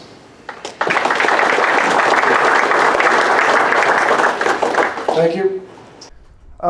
So I'm just going to talk about our formations today, how we shift, how we motion. I'm not going to get into our play calls and things like that today. If you have any questions about that, it's a copycat league just like every other football league is, so ask me and we can talk football all you want. If you have a question throughout this, just yell at me. I'd rather talk to you guys about that kind of stuff than alpha PowerPoint anyway. So our offensive philosophy is simplified diversity. Everybody's heard the saying below that, 100 different ways to run the same play. That comes back to actually Coach Slater. After the first time we played him in the regional game, he walked into our coach's office. We had played him at home that year, and we were fortunate enough to move on. And he made the comment that, well, I knew everything you're going to do, we just couldn't stop you. And that made me think, because that was our state championship team. And with that team, we could have done whatever we wanted against anybody we wanted, and we were probably going to win the game. That was just one of those teams that you're fortunate enough to have dudes. I had my 9, 10, and 11 guys on that team would have started for most teams that year in the state. You just don't come across those teams very often. I was fortunate enough to have one. We had dudes all over the field. What it made me think about was when these dudes aren't here, when they graduate and we're playing a team that's actually better than us, that coach can't know everything I'm doing, okay? Because they will be able to stop it. They will be able to stop it. And if they can stop it, we're going to get our asses kicked, right? So I started talking about this, thinking about this and what I wanted to do to diversify my offense. But yet keep it simple, because we all know, and we're in the same boat, these kids, it's been mentioned multiple times, they don't watch football, they don't have high football IQs for the most part, and a lot of them don't have IQs, period, okay? So I have the same kids that you guys got. What we do is, you know, I've had a lot of coaches come up and, well, we can't do signals. We can't do that because my kids can't learn it. I promise you they can. I promise you they can learn it, because I got some of the, you know, not smart kids, to politically correct there, but in the States. So that 80-20 game plan, so what that means, Coach Vandy talks a lot about rules, right? 80% of our plays, we want in our playbook, we want to be able to run against any defensive front that we're going to see throughout the week, you know, week to week. So 80% of our plays, it's just rules based off scheme. And then the other 20% are weekly installs. How are we going to beat this team? This is their favorite look. This is their favorite blitz. This is a play we want to install against it. Okay. And to be honest with you, 15% of that 20% is 2-point conversions. We put in a new 2-point conversion script every single week. Okay. My background a little bit, and the reason we do that is because I suck at 2-point conversions. I'm awful. My percentage was awful. My brother joined staff this year, put a lot of trust in him, great football mind, and so he's the one calling 2-point conversion plays. And I will recommend that to any staff out there, because the script that you work all week, 2-point conversion script or even short yardage script, we all know once you get in a game, okay, all of a sudden that script you've been running against that 3-2 or against that 3-3 stack, and then on a 2-point conversion they come out and they're in, you know, a 51 or a 2-man front or whatever, and that script's junk. It is junk, okay? So let your guy up in the box, or I'm not going to tell you what to do. What we do is I let my guy up in the box adjust off what they're doing while I'm making play calls for the entire offensive drive, and then he calls a 2-point conversion play off of what they're doing, you know, the changes they've made throughout that drive, whatever it is. And our success rate has gone up tremendously because of that. My background here, I'm not going to talk a lot about myself. I graduated from Canton Galva in 03. Canton Galva at that time was a 2A school. We played 11-man. I was an assistant at CG from 06 to 09. That's on there because we did transition from 11-man to 8-man during that time period. I got ran out of the school, okay, by our superintendent. That our whole staff did. We weren't doing a good enough job, so they fired us all, okay? So I went over to McPherson, became the junior high 7th grade head coach over there for a year, and then the junior high head coach came open at CG. I wanted to get back to CG because I'll be completely honest with you, the program was horrendous, okay? It was terrible.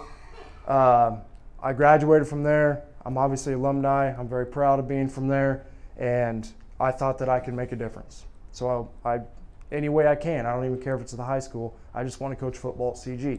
So I came back and I became the head junior high coach. And then in 2017, the head high school job came open, and they offered it to me, and I took it. From 2008 to 2016, you know, this is basically from when we transitioned to before I took the job. We had a 28-52 record. We had 6 4A All-State players leave the program and or live in the school district and didn't go to Canton Galva, and 0 playoff wins. And I'm not telling you this to toot my own horn here. I'm going to come back to why I put this up there in a second. Canton Galva from 2017 to 2021, 47-10 record, 2019 state champs, 23-game win streak, 19-20, and we've been in the state semis 3 out of the last 4 years. So why the no huddle? Okay, a couple things that I like about it. I want control. I coach basketball a little bit too, and I hate it, okay? Because you can call a play, you can do whatever, but the players have all the control in basketball. And usually they're going to dribble it off their foot or they're going to do whatever before we get to the part, that's good. Well, in football, I want control. We don't go no huddle to go fast. Now, have there been, some circumstances to where we have? Sure. Coach Slater knows that. They had a big nose guard one year. So our first drive, we ran a play about every 6 seconds. I just wanted to get that kid wore out. It's easy to do that because we already have the no huddle. So for that week, we just, had a script going, and this script, we're going to go real fast. After that first drive, we didn't do it anymore. I just wanted to get that kid, start getting him wore out.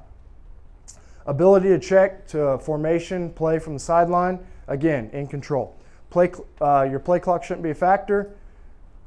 Play calling, I have a lot of freedom with the no huddle. We draw a lot in the dirt. We do whatever it takes to score a touchdown, guys. I'm not a guy that says, we haven't repped this at practice this week, so we're not going to run it. If up in the box they say, hey, this is a look we're getting, and I think we can make yards, okay, let's run it, And if it sucks, I can blame them, all right? I can yell at them later, all right? But going back to that state championship game, we were getting our butts kicked, and we had started to make a little push comeback, and I just kept saying to the headset, we can't get their 3-tech block. We can't get their 3-tech. Draw me something up there to get their 3-tech block. So for about an entire drive, my guys up in the box are sitting there drawing plays. We didn't even know how to call it. He said, this is the formation, this is what we're going to do, and this is how we want to do it. And I started thinking then on the sideline, and I said, okay, this is that formation. If we say this play call followed by this play call, the boys will know what to do. And we did it, and we scored a touchdown on it, okay? So, again, no huddle, that works. Can't really do that if you're in the huddle all the time. And I'll get to why here in a second. No talking, okay? Shy or not smart players aren't calling plays. Noise, mouthpieces, injured quarterback, your backup quarterback's not in there shaking in his boots, having to call plays. There's less to learn from a terminology standpoint. Wasted energy, players, back and forth, running in plays, linemen are resting at the line of scrimmage. Our linemen, after a play, they hate long plays because that means they got to run further down the field. On a short play, they literally find the football and they go and they stand there with their hands on their hips. Okay, and they're just looking at the sideline the whole time. Quarterback isn't running over the sideline. And this is the big one, and this is where it goes back to that first slide. We needed a change, okay? We needed a change. At the time, it was what kids were seeing on Saturdays, the Oregons, the Oklahoma States, the up-tempo, the high, all these offenses are scoring a bunch of points. It's what you see on Saturdays. It's different than what I'd seen at most 8-man teams, and losing those 6 players to McPherson High, we had to keep players I had to recruit my own hallways. We got to keep players here. We have good kids coming through, okay? But I have a 4A school 4 miles away. I can't lose these kids. So let's get a little more fun, okay? Let's get a little more energy, and this is a way we thought we could do it. Now I'm going to start with the play call sequence, and then we're going to go over each one of these throughout. So a typical play call for us, we would call a personnel package first. And personnel package is just like all you guys. I'm turning around and I'm yelling at the sideline what personnel package I want in the game, okay? And if those kids aren't standing right beside me, and this happened against Coach Ayers in the sub-state game, we had put in a personnel package for a sophomore kid that is pretty fast. He's going to be a good player. And I was yelling the personnel package, yelling it, and he was standing over, should have been eating popcorn. That's all he's good for. So I said, hell with you, Ran it with the kid that we already had in the game, which was our halfback, who was tired at the time. That's why we have personnel packages. And he was wide open, and we overthrew him because he couldn't run the route. Had that been the sophomore kid, that may have been a different outcome. Okay? So personnel package comes first, formation comes second, play call comes third. How we call it, formation, with any tag, we yell our formations in. We don't care if they know the formation. Shifts are included in our formations unless they're one-word play calls. So we will build play calls throughout the week if we really like something. Coach Ayers got a lot of this last year, okay? But to where, we'll call Toto. Toto is the formation, the shift, the play, and everything within the word Toto. If we don't call it like that, then shifts are included in the formation, which is yelled from the sideline. The play call is signaled. Motions are included in the play call, so we have to signal all our motions as well. And then the motions are signaled first, followed by the play. Do they get stolen? Yes, they do. Steve stole them. Tried to, I believe. Coach Mack at Madison, he stole them, and they did great jobs, and it worked. That made me better because we spent the entire offseason figuring out how do we get coaches that watch a ton of film, which we all do, to not be able to steal our play calls. And I think it's worked for the most part. So a play call example. This would be no personnel package, no motion, or no shift, okay? Brown line. Brown is the formation, line is the play. It's that simple. I was watching Coach Vandy, and everybody has their own system, right? His play call up there was about 14 words. And I thought, man, I could not remember that, going in. So brown line is what we have. Play call example with a personnel package, a shift, and a motion. Texas would be the personnel package. Red trade would be the formation and the shift. And then Rocket Cali is the motion and the play call. Again, max verbiage is 4 words. And we have a shift there, we have a motion, and we have a play. So what's it all mean? Personnel packages. We're just gonna start at the beginning and work through. Our entire offense is based off keywords. We have no numbers in our entire system. Well, that's not true. We have one number, and it means a whole lot, so I shouldn't have said that. But we don't have numbers within our play calls. Everything's based off of a keyword, okay? We use them for everything, like I said. Personnel keywords are Texas, Utah, Kentucky, Special, which is our Wildcat, and Jumbo. Now, why did we use these? Because the main positions, or the positions in our offense are X, H, Y, Z, which Z would be his original position, so we don't need a personnel package for that. And then Special is obviously Wildcat, and Jumbo. We didn't run Jumbo one time last year because we didn't have personnel for it. The 2 years before that, we had some dudes up front. We ran Jumbo a lot, okay? Build personnel rules to fit your specific personnel. These change for us every single year. Our personnel package changes based off who is involved within the personnel package, what positions are they going to, who's coming off the field, who's going on the field. Okay, we practice these. How our personnel packages work, specific players, groupings, ran in for each personnel package. My goal is to get the best 8 guys on the field based off of the play and formation that I want to run. All right? That example I gave against Coach Ayers in the sub-state game, I needed that guy on the field. Now, he wasn't ready to play, and I believe that cost us, okay? And then you also have one special player that we have been fortunate enough to have the last 4 years, that if I lined him up at Z every single time, we are easy to game plan for. We are easy to watch film. He's lined up at Z. This is the route he runs.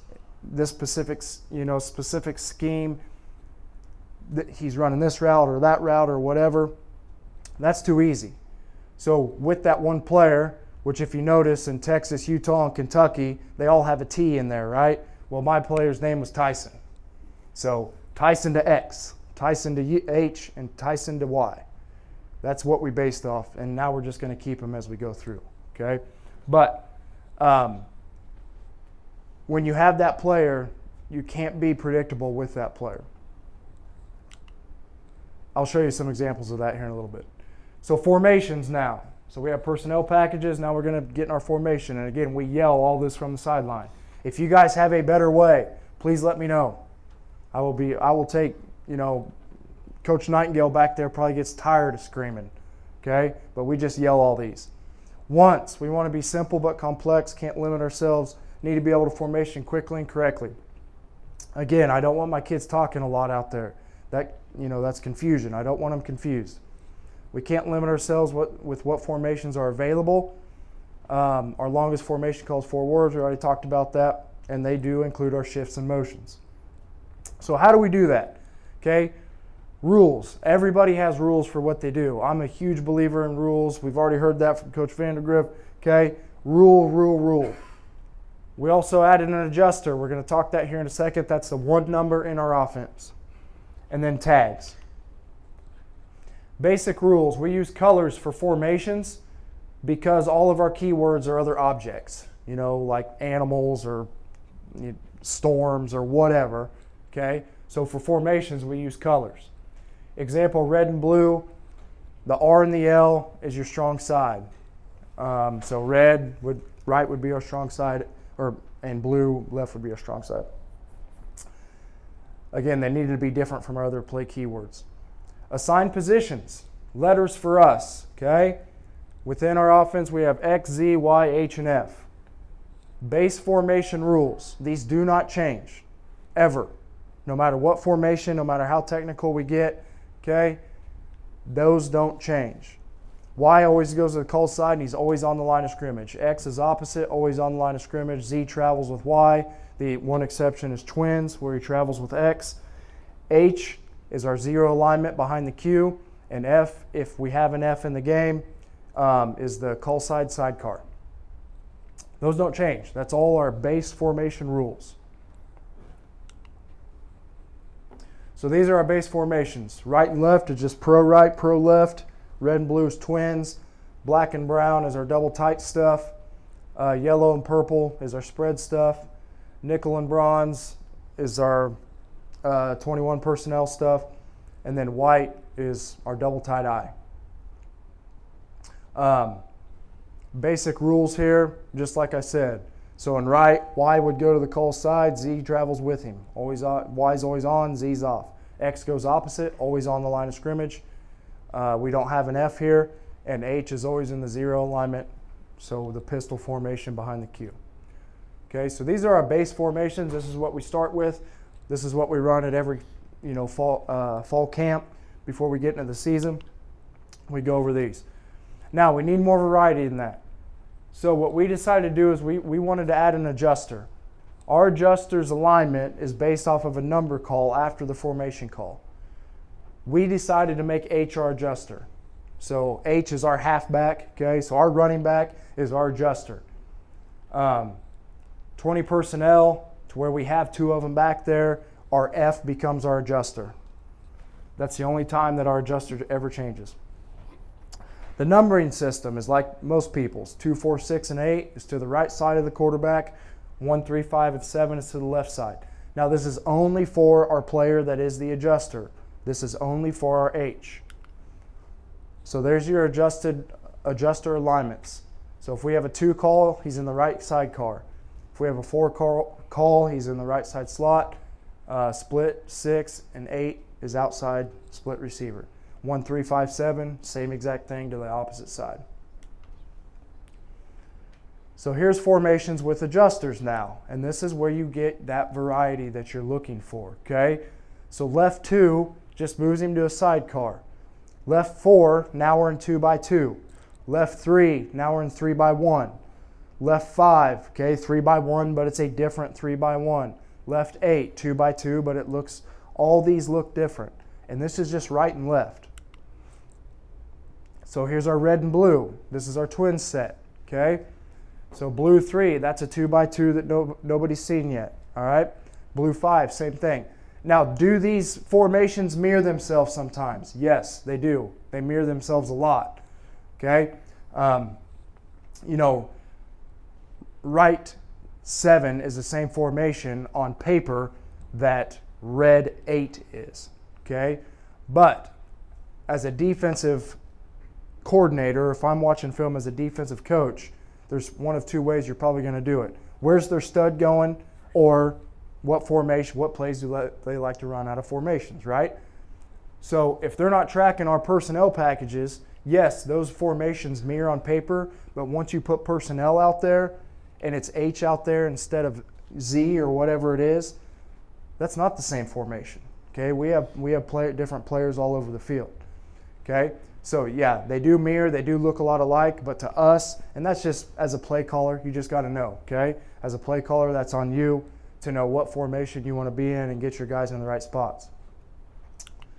Some more adjuster formations. This is our spread stuff.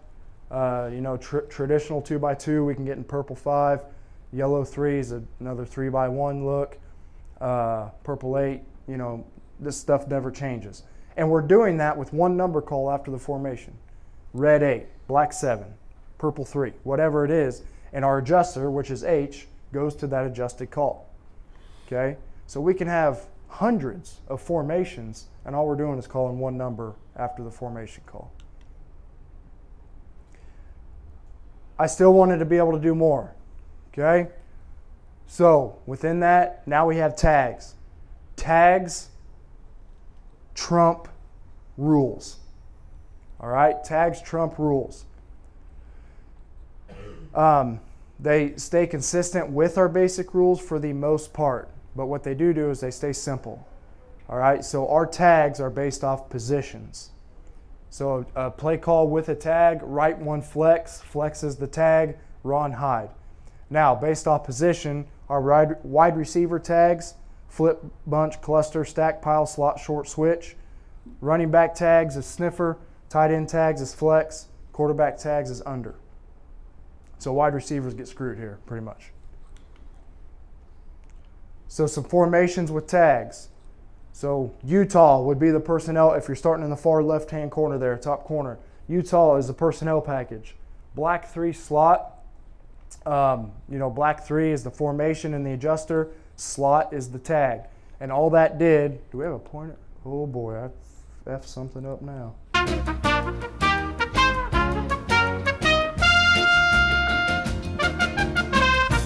So as far as tags go, all the slot did was it moved our Z from an outside split receiver into a slot position. So now we get a bunch formation, but instead of calling bunch or whatever you do, we just have to call slot, and Z knows he comes inside. Second one there, Utah red 5 pile. Pile, this is one of our tags that trumps our rules. So X is always on the line of scrimmage. That is our basic rule. Pile trumps that because I want my inside stack. Obviously, I want my inside stacked receiver to be on the line of scrimmage here. So if we call pile and it's just repetition, it's just practice time, but X knows he's off the line of scrimmage, Z knows he's on there. Okay? And it's just 3x1, but it's a different way to get to 3x1. Blue 2 switch. All switch is we're switching the wide receivers. Not their responsibility on and off the line of scrimmage, but just their position on the field. Flex, we're just flexing our tight end out, so he's becomes a short split receiver. Flip is we flip sides of the formation with our receivers. Flip is only for receivers. We cover up our tight end a lot. Okay? Anybody that's played me knows that. Coach Ayers say we also cheat a lot out of it. It may have happened one time, and it's not my job for the official to throw the flag. Okay? Because we cover up the receiver, that tight end still thought, I think, one time, and I haven't even seen it on film, to be honest. I'm just taking his word for it, and I don't know why I do that. But supposedly he ran a pass route. Okay? But we cover up our tight end a lot. The reason we do that is I want, student body right, student body left. Let's get as many blockers out front as we can. Okay? Right 2 flex, we're just flexing our Y out. We're trying to put a lot of conflict on that defensive end. In 8-man football, no matter what defense they're running, unless it's a 2-man front probably, their best players are probably DNs. Okay? So we want to put him in conflict. Is he going to go stack over the Y? Is he going to stay outside of the Y? Or is he going to come inside and make himself an easy down block? Right under slot, we already talked slot, red 4 flip. Okay, this is where both receivers are going to flip, so we're going to cover up Y with X and the Z's traveling with him. And then bunch is just all of them bunched together.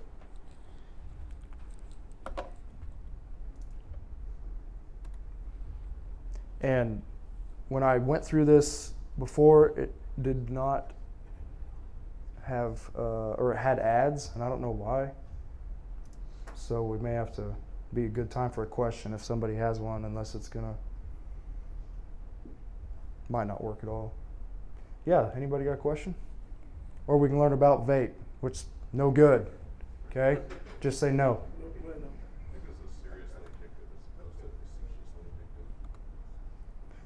All right, so formation here, okay? This is just black 3 slot, and this would be Utah black 3 slot. So Tyson, our D1 kid, he's at H now, so he's in the 3. That puts him in, the 3 is a slot position, and then we go slot with our Z. That moves our Z inside. So we have basically a bunch formation there, okay? So this is a personnel package. This is everything in one. And obviously I'm going to show the plays, but we're not really focused on what happens after.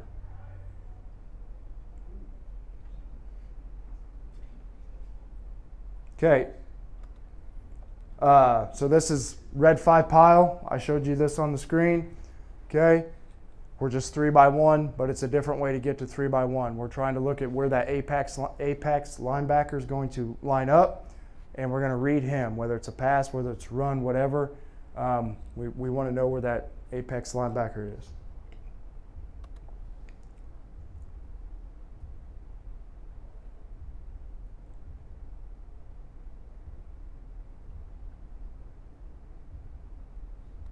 This is just a switch call. So our Z's outside and our X is inside. Pretty simple. It's an easy way to keep your same pass concepts, but different players running, same players running different routes. Here's a look at our flex. So 25 right here is our tight end.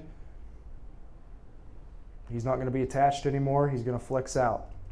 And what does that do to this D end? When we flex, where's that D end go?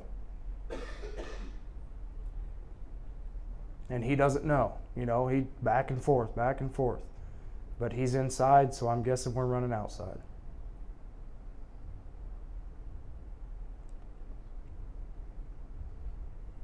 This is just a flip call. X is covering up Y. This is our tight end again. He's covering him up, so this is a flip call.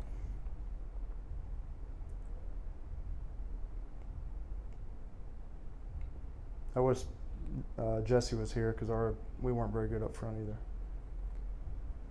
Again, our Y's flexed here. And it's a great way to get him in a pass route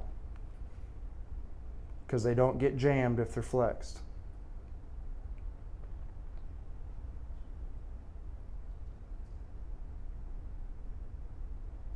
They shouldn't. And then this is a slot. Tyson's our Z here. In our base formation, he'd be out at the ticks, okay? We call slot, he's inside.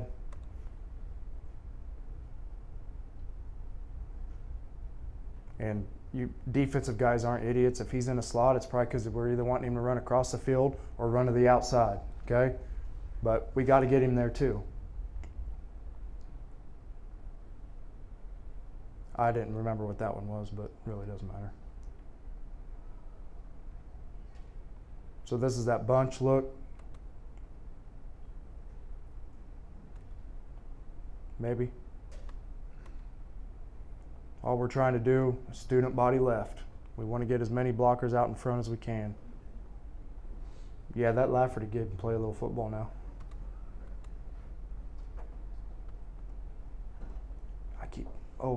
Now I really, what the? Later. Okay, so that's our adjuster. That's some of our tags. Okay, so now we're into shifts. Okay, so why shift? When you're better than the other team, there's really not a whole lot of reason to shift, other than you want to get it on film. Okay, and we want to get a lot of stuff on film because then whatever coach is watching that film, they probably think they need to prepare for that shift. So we're going to make them think that they need to too, knowing that we may never run it one time. We probably aren't going to run it one time, but they're going to spend practice time trying to stop it. Or you're not as good as the other team and you got to get their defense thinking, okay? You got to get their linebackers thinking, do I need a bump here with that shift? Do I need to come in? Whatever it is. But if they're thinking, they're slower, right?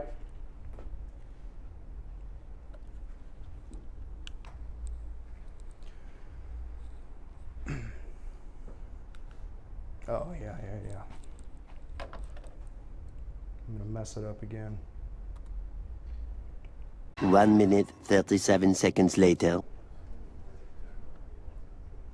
Again, our shifts are either called as part of the formation or it's a one-word play call. All right?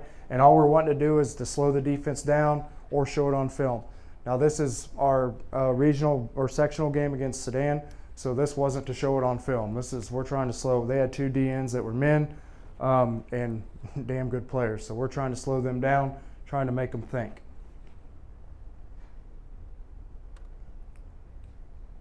There's your shift. As you notice, we just moved 3 guys to the right side of the formation, and the defense moved 0.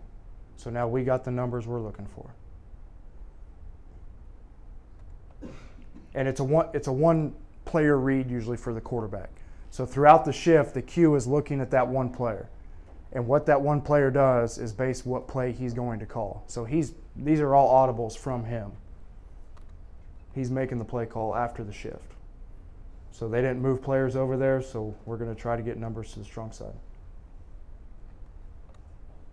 This is against Clifton Clyde in the regional game. They had, so this is just our Y trade stuff.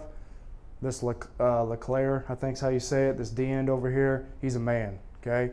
He's about 6'5", I don't know what he weighs, but it's a lot, and it's more muscle than I have, okay? So they were moving him to our strong side every single time, which I would too, okay? Great player, let's get him over there to make stops. So we're just gonna trade our Y and see what they do. So we trade him. Well, now their best player is not over there, and we can run away from that big old dude. He was also their best player in the read game too. Well, let's not run read at him. Maybe this is it, Coach Ayers. All right, so this is against Little River in the sub-state game.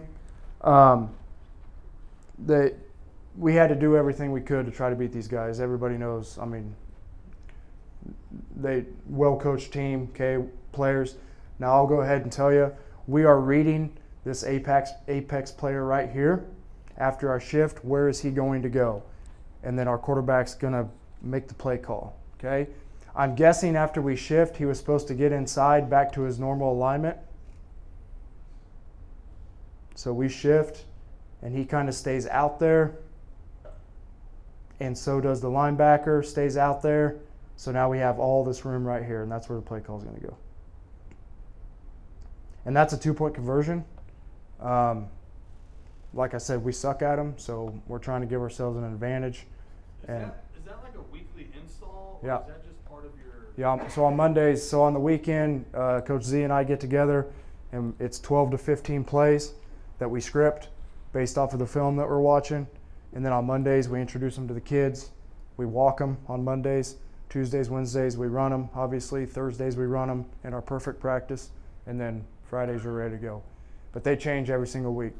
And it sounds like a lot, and it is, but our percentages probably went up 50%. I was probably under 25% on 2-point conversions. I have lost games because of 2-point conversions, okay? And it was a weak point of mine. So, and now I bet we're over 60 or 70% probably doing it that way. So, and again, you're just the shifts, you're trying to make the defense think, catch them out of alignment. This is just another Y trade. So our tight end's changing sides here. We must have thought we had better numbers of that side. And our kids aren't smart, okay? We mess up too. So this was gonna be one of our shifts with a motion. And obviously we got 2 kids in motion, it doesn't work, okay? But the shift is what we were showing there, the Y trade. And there we were gonna use it as a decoy. Get all that motion going to one side and boot to the other. See if I can do this without messing up the interwebs. I don't know why it does that. I must have 2 PowerPoints open. I do have 2 PowerPoints open.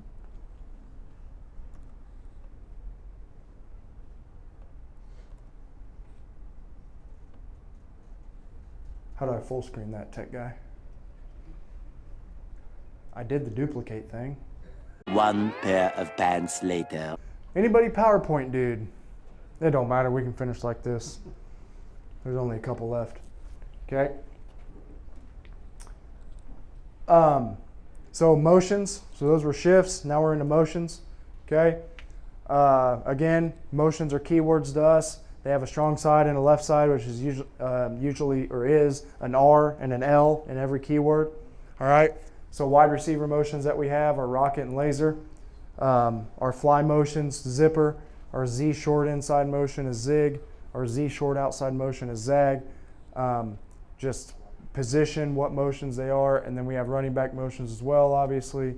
Our smoke motion is heel and hair, giving them a direction to go. Line of scrimmage for H is hold and heart, and then orbits we just call orbit, and then home motion we just signal home, okay? Again, just making the defense think. Trying not to be predictable. I'm pretty sure there's going to be an ad here. Any questions? Anything? How many plays do you carry into the game? Like, you're not carrying your whole playbook into the game. That's what we can do with this system. We do. Our entire playbook's open at any given time.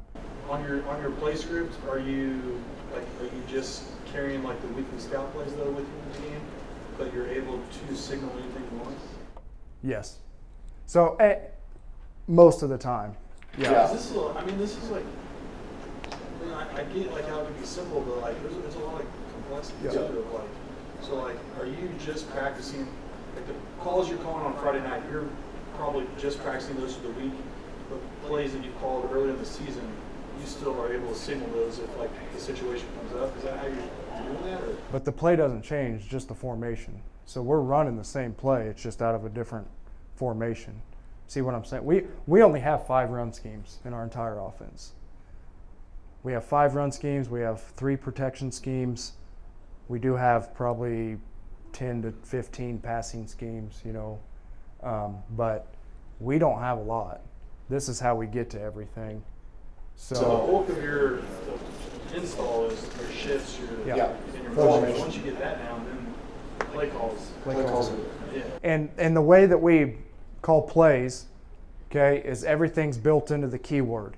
So I'm not telling him 24 dive or anything like that. I'm not telling him where to go. I'm saying thunder. And on thunder, they know what scheme we're running, and that includes the offensive line, the quarterback, and all the backs and all the receivers, what scheme we're running and what they do on that position. Now I am giving him an R there, so we do know it's to the right side. Okay? But that's all our play call is. I'm not giving him a hole to run through. I'm not calling the play. I'm not saying counter or trap or anything like that. It's just, you know, thunder, lightning, lion, tiger, rhino, elk. I mean, just those are our play calls.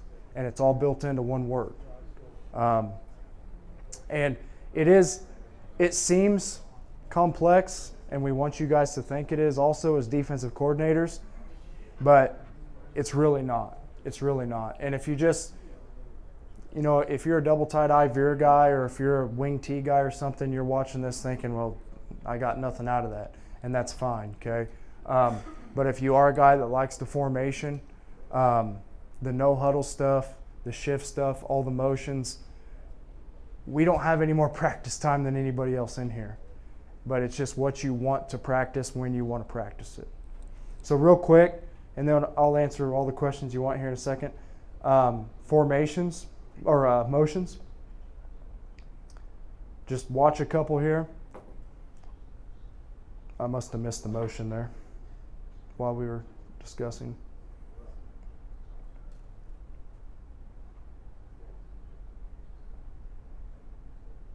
So that's just zipper motion. He's just coming across formation.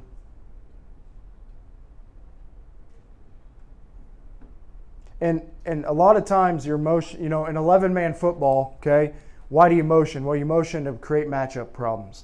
In 8-man football, that's not always the case, especially with your halfback. There was a coach in, I think it was in Oklahoma, who loved to motion and get his halfback matched up, and his favorite matchup was to get his halfback matched up against a linebacker in the passing game. I don't know what they do in Oklahoma, but in Kansas football, your best athletes are at linebacker. I don't want my halfback lined up unless it's, sometimes you got a D1 kid and it don't really matter. But I don't want my halfback lined up on a linebacker, okay? So what we're motioning for is we're motioning to see coverage for one. Is he going all the way across? Can I get, are they in man? Are they playing some sort of a zone? Or are they rolling to it with their free safety? Those are all the things that the kids don't even know, but that's what we are looking at as a coaching staff. When we motion, it's more for us to see what the defense is doing.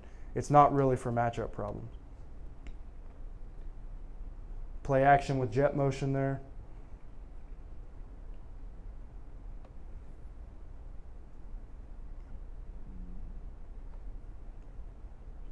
So this is what we do while the play call's coming in. We're all standing, we're resting, we're not,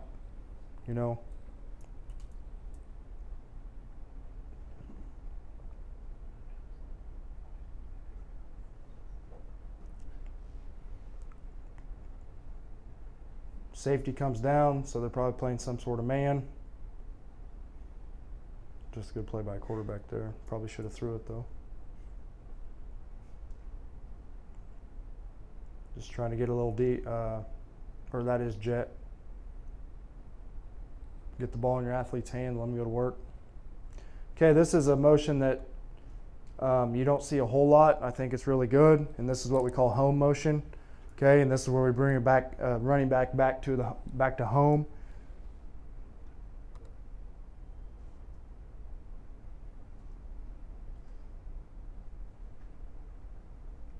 This was a big play in this game, a very, very big play.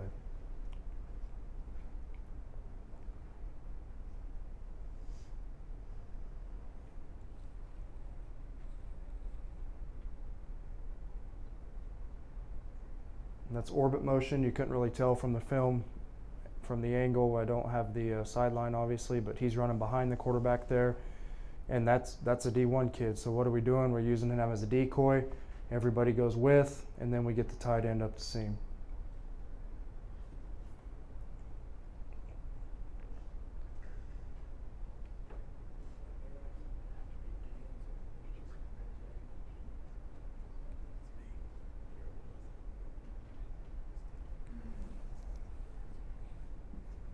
So they're going to widen, so it's probably cover 3.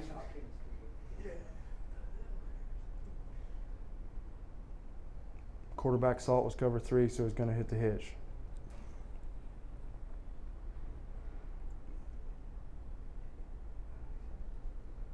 Same thing, same concept. Now they're trying to decide, what do I do?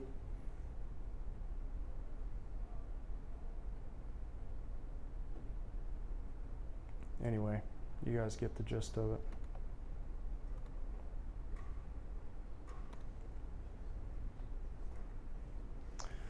There's my contact info. Like I said, email me. I'll send you the whole presentation if you want it. My phone number there. Any questions? Anything else? Talk football all day. Coach, like your illegal formations, you call those like devil and Yeah. July. Actually, we just call them like airs and Little River, and when we're really trying to screw somebody over. I learned from the best, man. I learned from the best. Any real questions? Hit me up anytime. Happy to talk football. So if you need anything, let me know. Thank you.